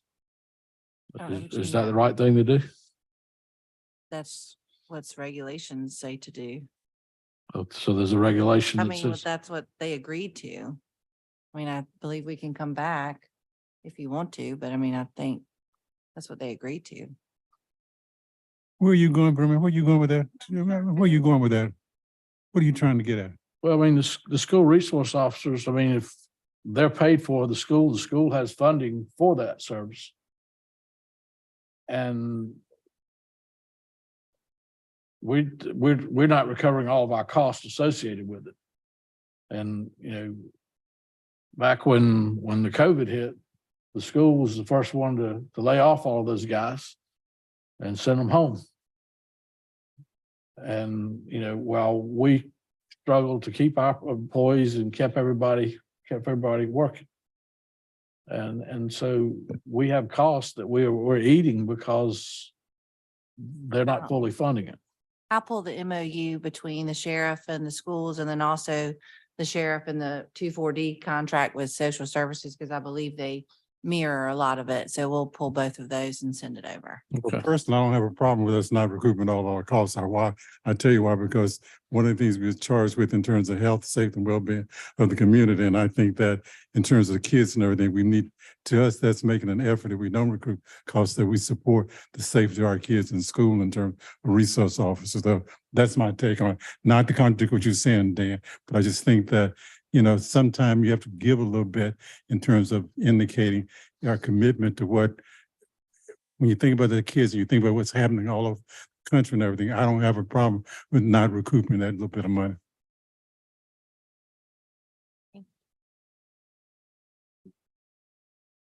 I have a question concerning the Crime Stoppers. How much did we actually fund? For Crime Stoppers, Uh-huh. 500. $500. Give me that.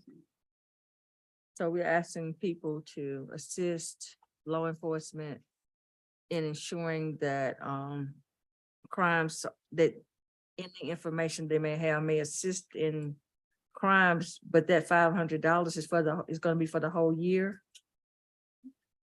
Yeah, what we've done in the past is we assist organizations a lot of times in getting off the ground, but we try not to make it recurring. And they've done a good job of going out raising funds from other sources. And they do a really good job with what they're doing with the funding that they're getting elsewhere. I'm gonna wanna hear from the sheriff who patrols the county with relation to that, you know, whether or not they can benefit from an increase, cause I see we only funded 500, they asked for 1,500, you know, and as an attorney, I myself know a lot of times, and with crime solving, it does take people from the community who are willing to step forward and give information. But a lot of times before a person's willing to do that, some people feel like it needs to be worth their while, or worth just their own personal safety. They also have a very large fund balance as of right now. Okay, they do. They do, So could you provide that information? as to around what they- 40,000, Excuse me? around 40,000. So that the community will know there's around 40,000 available for individuals willing to assist law enforcement. Yeah, I don't sit on that board. I'm not kind of privy to how that works. Okay. I just know that when they requested an extra 1,500 Uh-huh. with a fund balance that, and it hasn't gone down any, and no programs were brought forth to say, this is what we're going to change and this is how it's going to do. I requested it to stay the So has same. that money been rolling over from year to year? Yes, ma'am. Okay. I just wanted to make sure of that.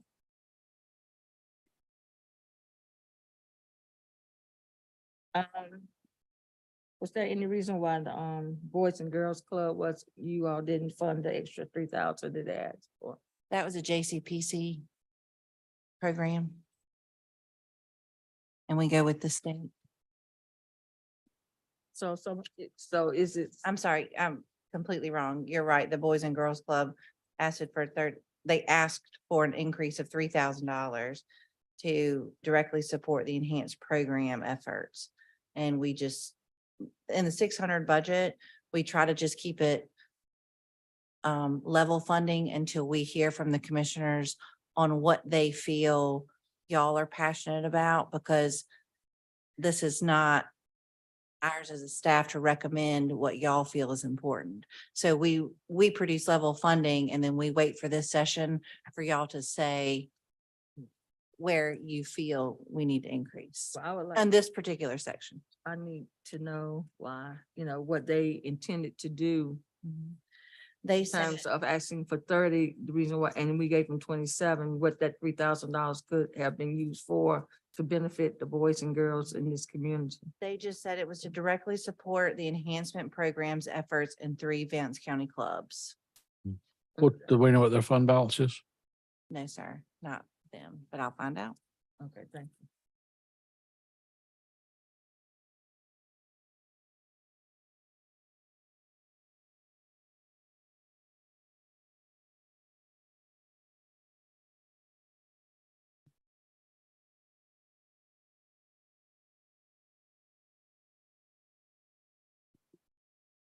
So many different names.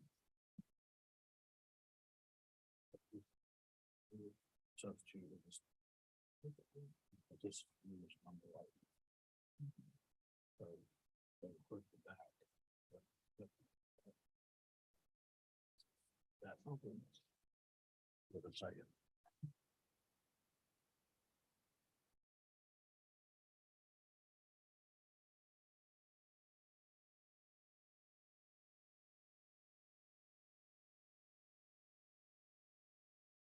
Are there any other questions or y'all just? Any other questions? Our information technology person, I was looking at their request. And I see what's 5,000 increase in travel, it's in budget include. In the 17,650, that's why I'm increased to the implement Microsoft 365 email hosting. Is that something you want to speak to? Mm-hmm. Our connection, we use email here. You can't send to us, you can't receive, whether it's on the phone, whether it's you. I'm looking at moving that off to Microsoft data center. Mm-hmm. It is an expensive proposition, but it's something that my predecessor wanted to do. It's also something most other counties have done. Mm-hmm. This. That's what I have to do is that process in January, if it's approved as is, Mm-hmm. then that would be a recurring charge. Does recurring every year of 17,000. Based on the number of email accounts we have, and a fixed amount per email account per month. And for the government one plan, that holds down to $8.75 per email address per account per month. We have 226 email accounts. So without that, we might end up with an NCOL type event. This NCOL event actually does about 4 hours. Some of the other customers, yet or still dealing with that issue. I lost everything.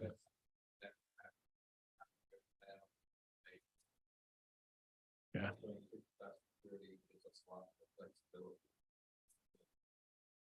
Instead of Zoom, share documents, and larger attachments. There's a whole list of features that will give us. So the surrounding counties have this in place. We know what county? I know Franklin County, Warren County was in the process of transitioning the last time I spoke to them. I know Wake County, especially used that. And I can get you this. But I know the last time I spoke with the state, my top representative said that's 65% of it. Teams is a lot more secure than Zoom, correct? And Madam Chair, I wanted to let you know, we do fund Boys and Girls Club in 2 separate areas. We fund them through JCPC, through Positive Action, and then as well as our contribution. Okay.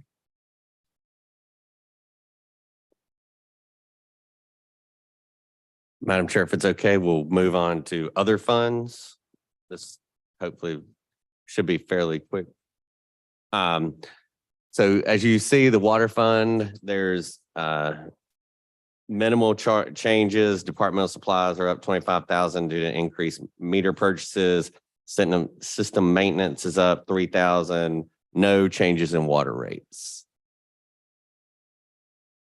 If we go to our solid waste fund. Did we get an increase from the city in water rate? Not that I'm aware of. Okay. Shh.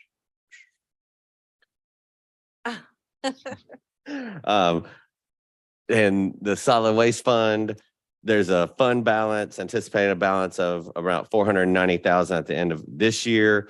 We're appropriating 141 out of that fund balance, equivalent to a $7.36 increase to the household fee. That's to balance the budget. We are not increasing the household fee. There's manpower shortages of contracted haulers, and that's continuing to cause delay in removing recycling. The GFL CPI capped at 3.5, but it could have been higher under the terms of our contract. We've got some long-term challenges that we're going to have to address: increasing costs of disposal, less state revenue to offset costs. We're actually advocating for some changes at the legislature to deal with that. The household fee covers 86% of the revenues, and it's not going to keep up with the increased costs. The pandemic caused our highest disposal rate to date in calendar year 2020. That was 2,500 more than, and 2,500 tons more than in 2019. That's starting to trend down as disposals come back down post pandemic. The fire tax fund. Hold on. Oh, sorry. Yes, sir. The $25,000 in scrap tire disposal costs, do we have offsetting revenue for that? We have a grant of $2,100, Of what? $2,125. Is that what we collect in That's scrap what- tire fees? No, that's the grant. I'm sorry, I thought that's what Uh, you said. There's two scrap tire fee, well, revenues that we get. One is based on disposal, or well, it's per capita. And the other is this fee, this additional revenue from the state that was supposed to cover overages. That has been significantly reduced by the legislature. So while the revenues continue to decrease, our haulers continue to increase disposal costs. One, I understand that there was a cogeneration power facility, I think in person, but they used scrap tires as a fuel. It was inefficient when it comes to electric prices due to the rate of solar. So they shut that one down. I think they shut another one down in Southport.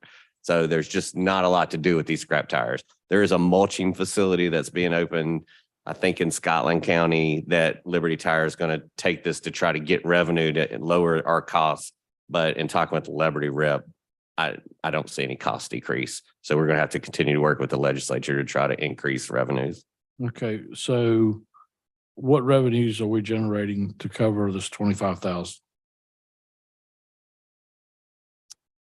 We have the tire fee. Is that what you're asking? So yeah, how much revenues are we generating from that, as a disposal fee when you buy tires, new tires? Our scrap tire fee is $95,000. And we're spending, We bring in 95,000. bringing 95,000. Yes, sir. Okay, and we're looking at 25,000 in tire disposal cost. So that's positive revenue on that? No. That's an increase in scrap tire disposal costs. Sorry, we are losing money on scrap tires. We have to pay out of our solid waste fund. Okay, so how much are we paying? 25,000 Our scrap tire cost? disposal fee, we're budgeting $150,000. And we're taking And in, we're taking in 97,125. so it's a $50,000 bleed. Yes, sir. Okay, now, I guess a lot of what we're getting now is you got these used tire places that aren't subject to the $2 disposal fee, and we're taking those tires. Is there a way that we can monitor that and charge fees for that?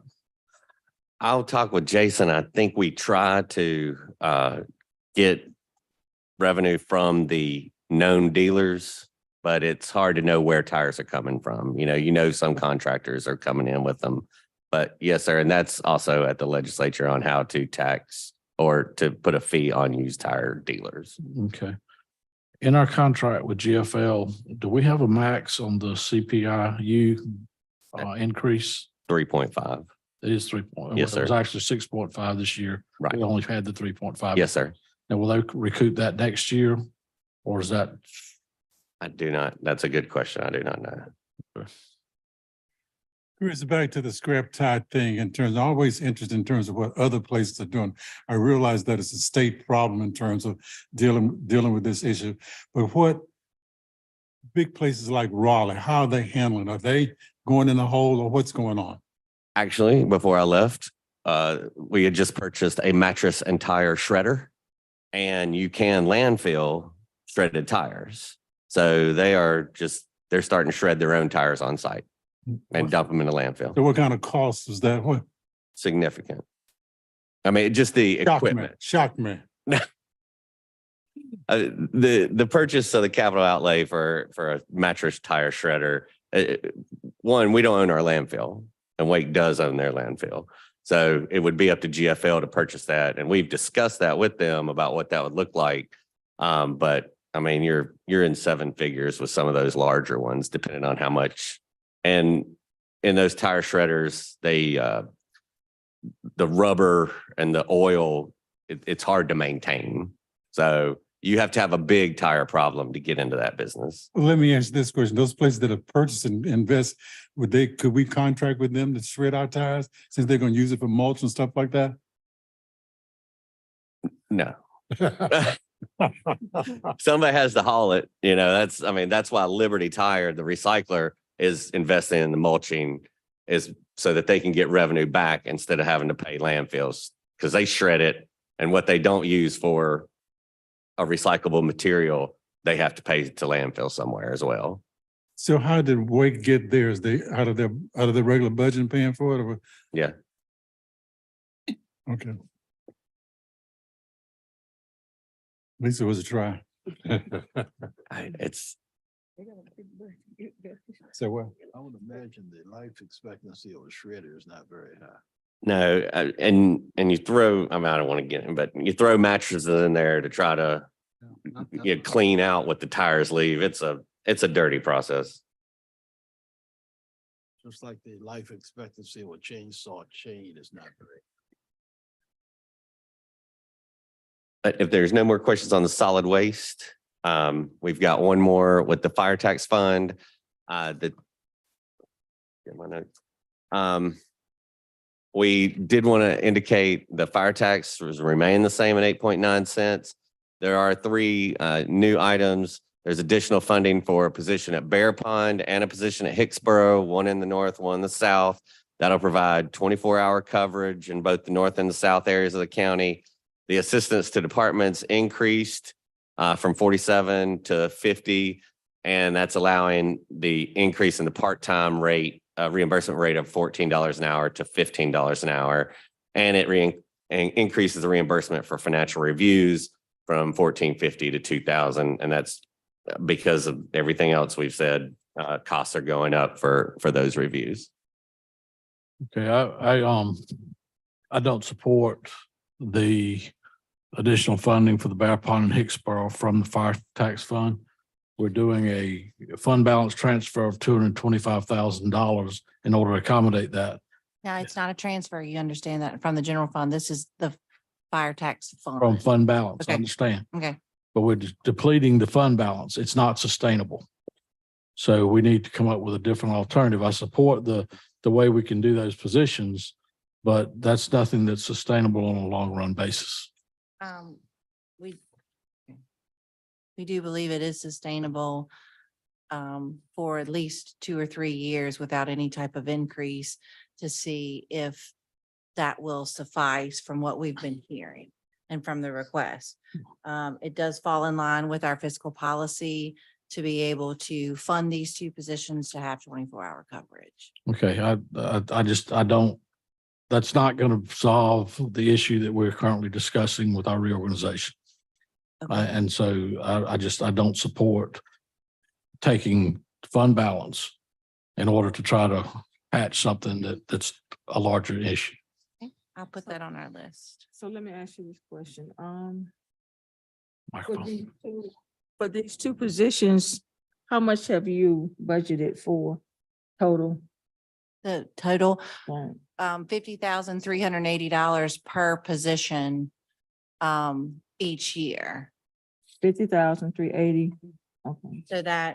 So if you look at increased Bear Pond and Hicksboro to 12,480, everyone else gets 6,240, so that they can increase their coverage to 24 hours and increase to $15 an hour. And that's across all 9 departments.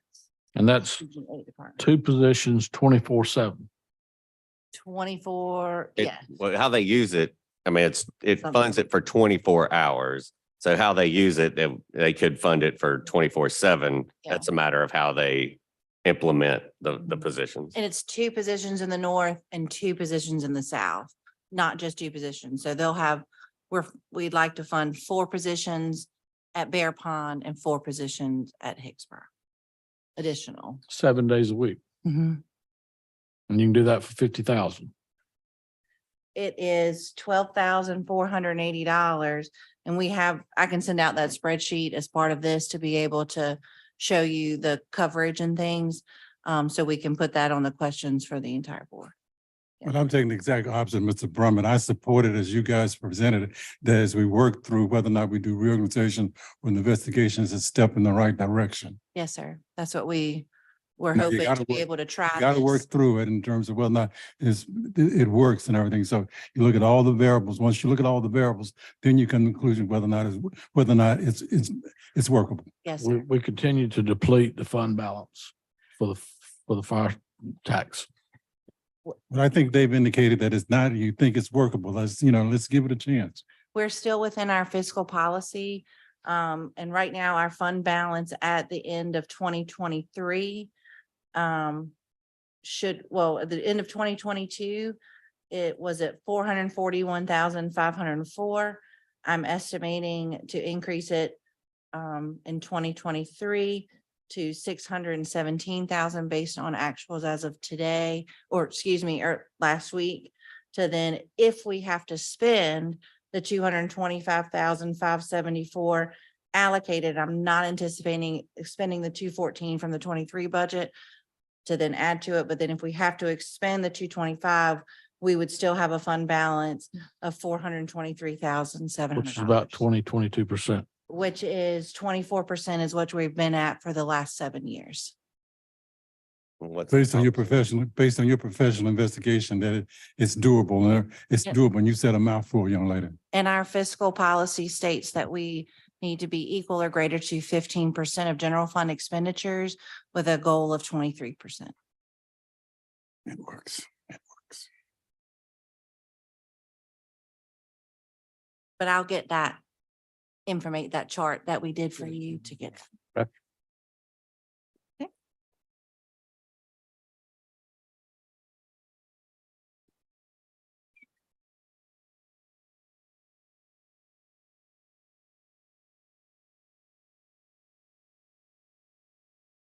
Madam Chair, I'm happy to announce that ends my presentation. If, this budget document, there's a lot of staff time put into it. Commissioners, on page 26 is a summary of budget comparison of actuals, of recommended, of percentage increases, and then departments throughout the rest of it. I know it's a lot of information, but these are, professional recommendations from your staff on what can help move the county forward. And we have a litany of questions to provide to you. And we can, if it's okay with you, Madam Chair, we'll work on this tonight and tomorrow. And we've invited the school system, correct? Yes, scheduling a time for tomorrow between 2 and 5. She has a 2 o'clock, so I'm trying to get her here at 3:30. Dr. Bennett. Dr. Bennett. The superintendent, correct? And we'll go through answer of all the questions that you had today and provide that information as well. Okay, it would probably be convenient to have a sign-up sheet too.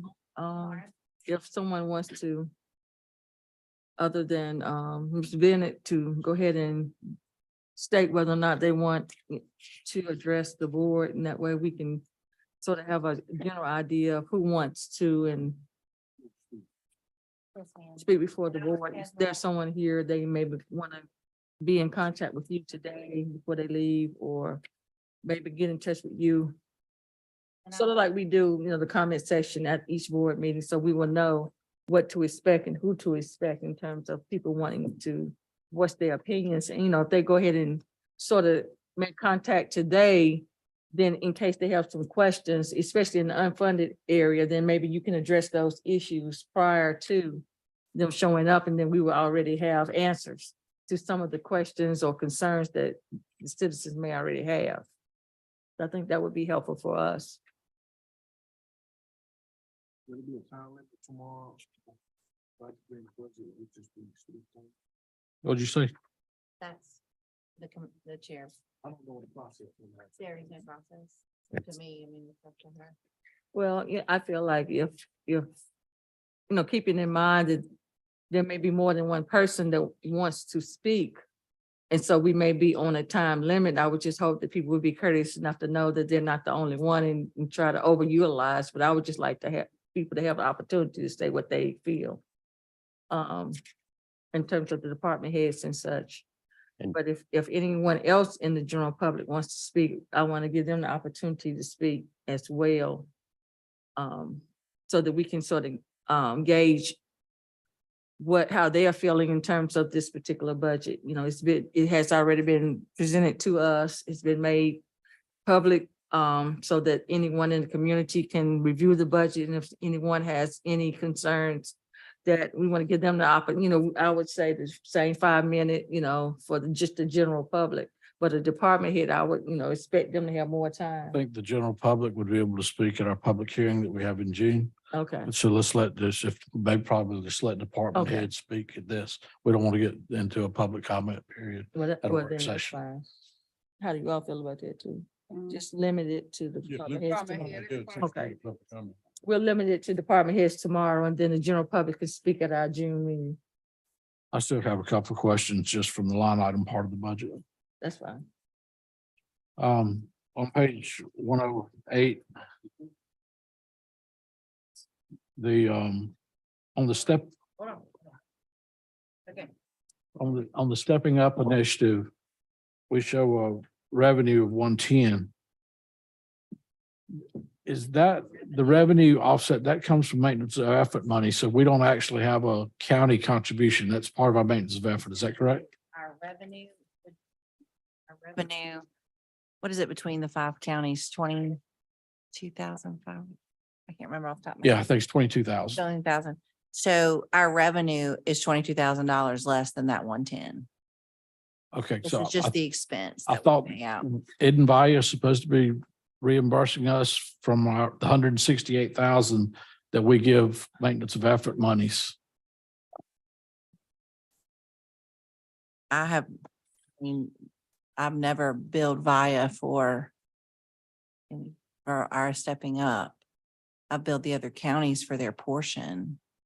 Maybe we're. Okay, I thought that was supposed Is to be coming from maintenance of effort monies. That's what I was curious about. that the maintenance of, is that the extra 5%? Yeah, we pay, we pay, What maintenance of effort is. well, we're paying 146,000. Mm-hmm. Okay, I see what we're doing there. We were paying 168,000, Uh-huh. so we just reduced that to 146 and we're paying the 22 Out out of of the our- bottle. Yes, out of sir. ours. Yes, sir. Okay, all right, okay. But that's not stepping up. The 22,000 is stepping up, Yes. I'm sorry. Yes, you're right. I was, but the 146 goes Mhm. to Via and it funds several different organizations. and Via pays outside of stepping up. They pay outside of this directly to the providers. They pay like for the jail programs and those kind of things, they pay. It's community paramedic, that's funded through us, is that correct? Yes, sir. That's in our EMS budget. Okay, all right, Mhm. okay. On page, animal services, page 110. Why did that salary budget go up Because of this, 50,000? because of the city position that they are funding. Okay, Remember that they are completely funding that whole position. okay, Mhm. And then I think we just had a couple of capital things that we approved in a amendment. And I can send that out if you want me to. It was 4 or 5 months ago when we did that. But because we had the extra truck and I think all we had to do is buy an MDT, things like that. okay, all right. Okay, why did we cut I won't down? get to them all today. No, sir. Why did we cut down on the regional airport? That's on page 112. That went from 33,000 last year to 28,750 this year, cut them by $5,000. They didn't ask. They didn't ask for it. Okay. And then on the carts, like I said, I just note that 37 to 100 and You got 175 in the recommended, but we're down to the 113, right? Yes, if you look at that separate sheet. Mhm. All right.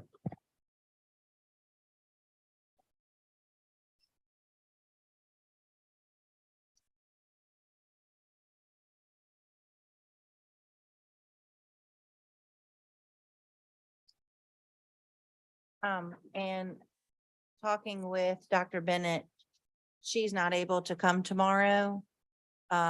She is available May 10th, 12th, or 16th. So we could reschedule tomorrow's to May 16th if you would like, or have tomorrow's and then have another one on May 16th, which after Mr. Dillon and I were talking, I feel like or we feel like that it would give y'all time to provide more of a consensus for us to be able to present a budget for you in June. At our June meeting. So if we get all of these questions answered, have the more things for you to review, come back when Dr. Bennett's available. Either we could still have tomorrow's and have department heads come, or reschedule those unfunded for when the department heads can come, or excuse me, when Dr. Bennett can come. And then that'll give staff plenty of time to balance the budget again and be able to present it June 1st. Okay. When do we go through the CIP part? Okay.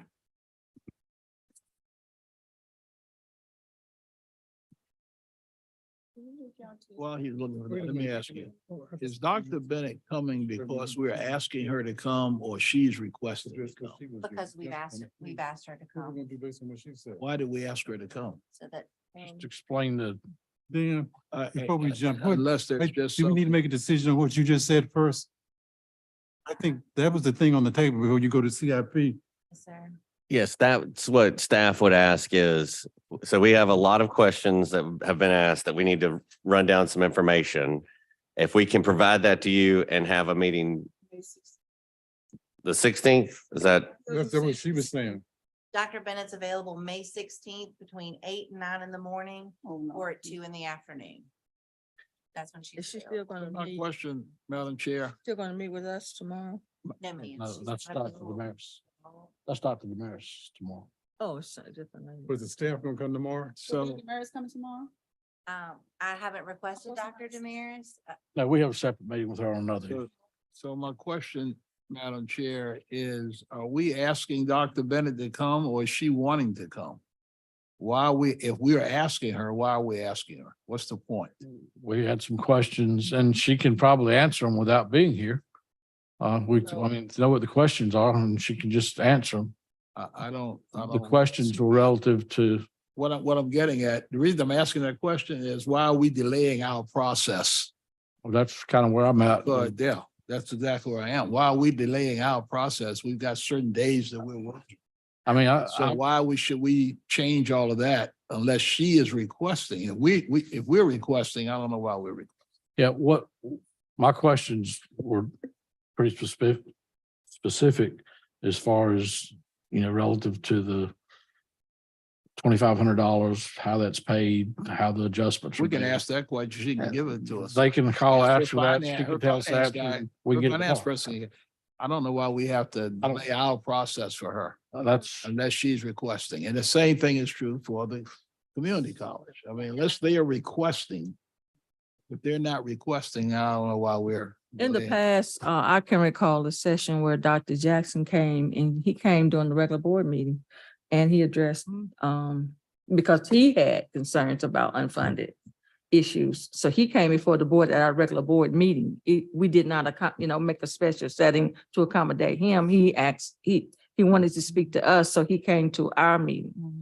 And I'm thinking that's the same thing. I think one of the main issues is that teacher supplement issue. So if she wants to address the board as it relates to that, I don't see why she can't come to our regular. She meeting. hasn't asked hasn't to address asked to the come. board. I That's the whole emailed, point. She Okay. hasn't asked to come. yeah, I emailed it based she on got it based on the question. Commissioner Sean. Okay. Yeah. I mean, So, I mean, I think she can answer the question to you guys Right. and that's Okay, fine. I'll just answer that. Okay. I'm fine. Yes. sir. Questions, you guys questions, right? Mhm. The doctors that here, we arguing big ones for what?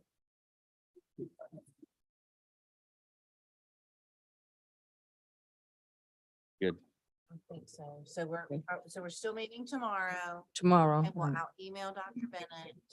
Just to But be she clear. doesn't need to come. She doesn't need to email the questions to clear out for Dan and Sean. Mhm. And then, I would say we have a significant number of questions that have been asked and a limited amount of time to track down. We have a lot of it already for tomorrow. But at some point, and you've been through budgets before, we're going to need consensus from the board on what changes to make. Would you feel comfortable after information's provided by us tomorrow at 2 to start making those consensus decisions? Or after tomorrow, schedule one more budget work session? Let's see how tomorrow goes. Okay, that's, That's what I would say. staff will need some consensus from, especially on the positions. That's a pretty big one. On what next steps to include in the final draft of the budget. I'm not sure if you'd be ready tomorrow afternoon to have that consensus as a board to tell us what direction. So there might have to be a short meeting, some work session. 16th and address that. I think the vice chairman's recommendation was, let's see how tomorrow goes. Okay, okay, And then, We'll come back. okay. move. But then in it. you, what I'm hearing you say, tomorrow, once we have, you don't have you gotta have time to address to give you what you need to do to give us a budget, right? And Yes. what does that look like to you all? I mean, well, I'd like to present a balanced budget at June 1st. And then to be able to approve, to be able to implement July 1. So what you're as state saying is statute take what says. happens tomorrow and then mash it together and Well, give us a recommendation June 1st or the 16th. What, if y'all are comfortable to proceed, yeah, I mean, if we've we, got, logistically, we can go as late as the middle of June and still have the ordinance approved with a special I meeting need to by have the it end of approved by June. June 30th. By to be June able to 30th. implement, which would be. But that's the just a latest we nightmare. want to do it. but I'm trying But- to my thing is to give them time to do it and everything, Yeah, there's, I don't want to throw it together. I want you to thoughtfully pull it together for us. And I think if once we get through tomorrow and we hear from department heads, depending on, to give y'all maybe another week or so to think about basically it's the positions. If you want planning or don't want planning, if you I want. wanted to be ESS, I wanted to be workable for you all, okay? Seems to me that where we are is the budget is 95% plus right now. All mhm. they're looking for is tweaking it Yeah. up and down one way or the other. Yes, sir. It's not a major So- thing here. 6 or 7 issues we got to deal with. 58%, excuse me, is already 95 to 98% together. It's not a major thing. After we go through what we're gonna do here, they're gonna tweak it a little, Mhm. but it's gonna be essentially the way you see it right now. All I'm saying, is we're gonna take it on the first, when we come in the first, No, or we're gonna look at it before the first. what we're Monday. gonna do is, I've already made an announcement. There were several department heads here. Some people have left, so they have an expectation, those who already left, to come back tomorrow. So I believe that we should go ahead and follow through with what we said and come back tomorrow. We'll give you all an opportunity to investigate those different issues, but then at least, certain things may be resolved tomorrow and you may not need to go back and investigate certain issues. So I think we're gonna go ahead with tomorrow. And if we need to set an additional meeting, we'll do so. We may be able to do it at our budget meeting in June. We just don't know at this point in time, but I think we need to go ahead and go forward with the way everything has already been planned. Yes, ma'am. It's a Thank you. great plan. And just logistically, it would be very advantageous for you to approve a budget on June the 5th. So the staff has time to implement it before July 1. I mean, that would be the best date. Is the CIP a part of the budget? Yes, sir. Okay, And I will ask for approval on that as well at our June meeting. okay, Because it is in our a majority of it is inside our general fund. all right. Yes, sir. So a couple of issues on it. Mhm. The $5 million placement. for So an that EMS. is a planning year. That's Huh? not this year.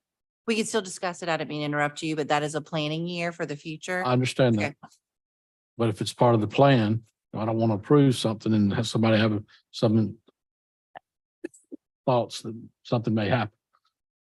That I think number needs to be adjusted. Okay. And then we've not really heard anything about renovation of the fire station. That was all part of the entire EMS facility. So if one thing, if Okay, EMS moves out, then fire needs to be able to renovate depending on what their staff looks like and things like that. So if the board decides to leave them in the building, then that would either go away, or if you decide to renovate it even more, I don't know what the board's plans are. So I'll put that on okay. the And consensus. what is the wing renovation, vocational renovation? So that is it over at Eden Johnson, just Mhm. kind of looking forward to the future. That final wing, we would like to eventually potentially move Veterans Affairs over there, elections over there. It'd be easier access driving in and out, different things like that. Potentially having it storage, potentially moving a drug unit, all different things that we would like to do over there. Okay, all right. So we just put it in there hopefully to, And what is this Quint engine fire truck?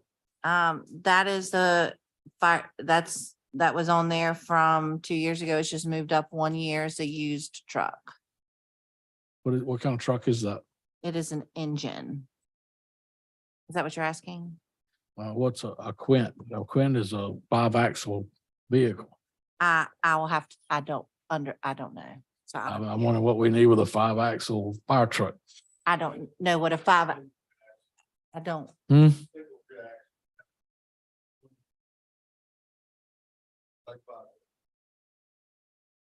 What does Quint mean? It has a external light. External ladder, a ladder truck. It has an extra light. That's all. How long a ladder did it have? Oh my goodness. Oh, okay. So it's a ladder truck. So that can disappear. Okay, so we'll put that on there. We still are, based on our replacement schedule, that's why that is on there. Okay, So depending on whether you want to keep that amount or different based on that schedule, professionally, I would recommend putting one in there, whether depending on the amount. okay. Okay. All right. But that is again in 2 years, so. Right. Okay. Thank you. That were my questions. So, Yeah, and then we have consensus. Let me ask you Yeah. a question. Yes, ma'am. Do you know if you already have the study results from the jail? We do. Yes, Okay, I would like to have a copy. I'm pretty sure everybody would like to have. Well, We met with the architects last week. They are preparing the final study and they will be presenting at your work session before the June meeting. on June the 5th. We don't have anything yet. What's that for? The only thing they've provided so far is they provide a schematic of a remodel for the jail. And they provided a picture of a proposed new structure and a budget of Yep. 41 million for one of them and 26 million for the other. I believe it was 73. So Yeah. is that right? 41 and Well, I Six- thought a new 41. structure was within that. the proposed budgets, as you've seen from other capital, these are, I mean, they're very fluid. So, what, Again, I asked, I want what you have. okay. If you can provide that for me, I will request that it be ready for me to pick up on Friday so I can. Yes, ma'am. Absolutely. Thank you very much. And- Sheriff, what's the size of that new Surrey County jail? Do you know? Think the clerk had spoken with the chair and vice chair about a meeting, a work session prior to the budget meeting to go for Mosley to present. Is that true? We initially had discussed him doing, having several meetings, but last time I spoke with Jordan, he basically said that he didn't think it was necessary, that they could go ahead and present at our next, at the next meeting. The June After 5th. they have put everything together and Right. go ahead and present at the meeting before the entire board. Right, yes, ma'am. Just for kicks and giggles, if you could check with Surrey County, I think they're having a ribbon cutting for a new jail next week, so. And, and see what size that is and how much money they spent.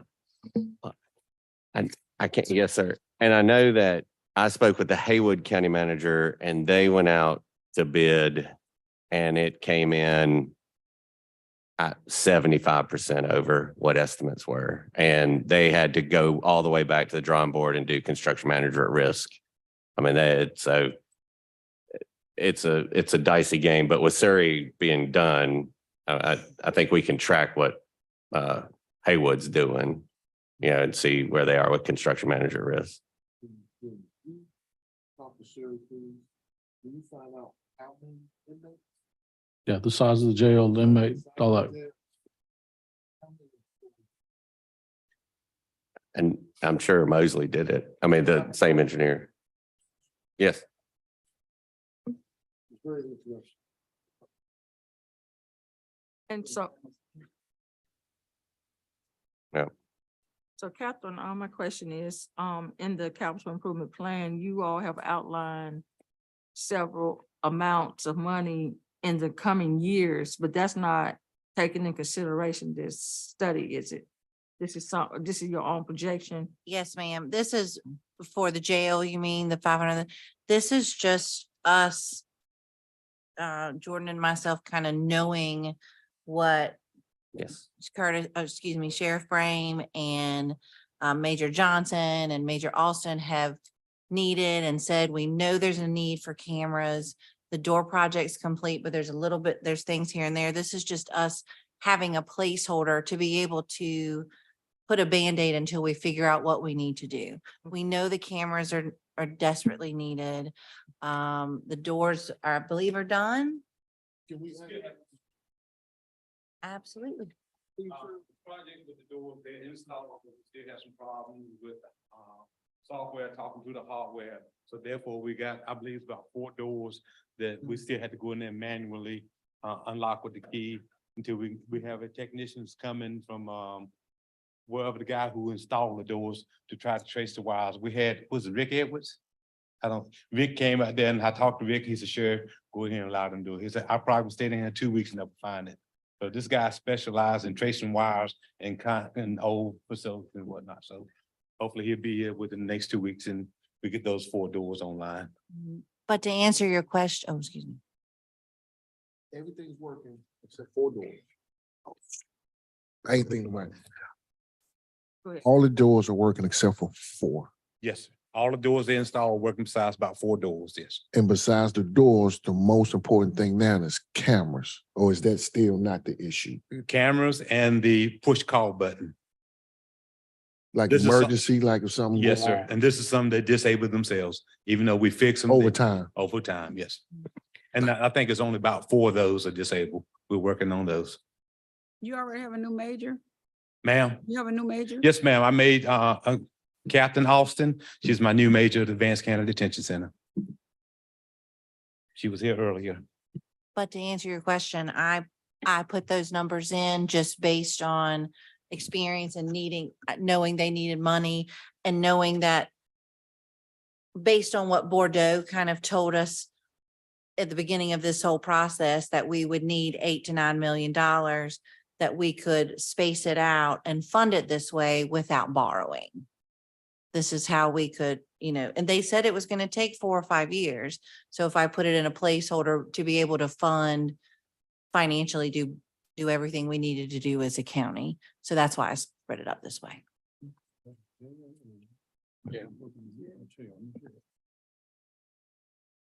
Right. Does anyone else have any questions? I think we're gonna go ahead and adjourn today's meeting and then we will reconvene tomorrow at 2 o'clock. Unless everyone would prefer to. I mean, you But- can keep the same time, but I'll be here like I did today. Mhm. No,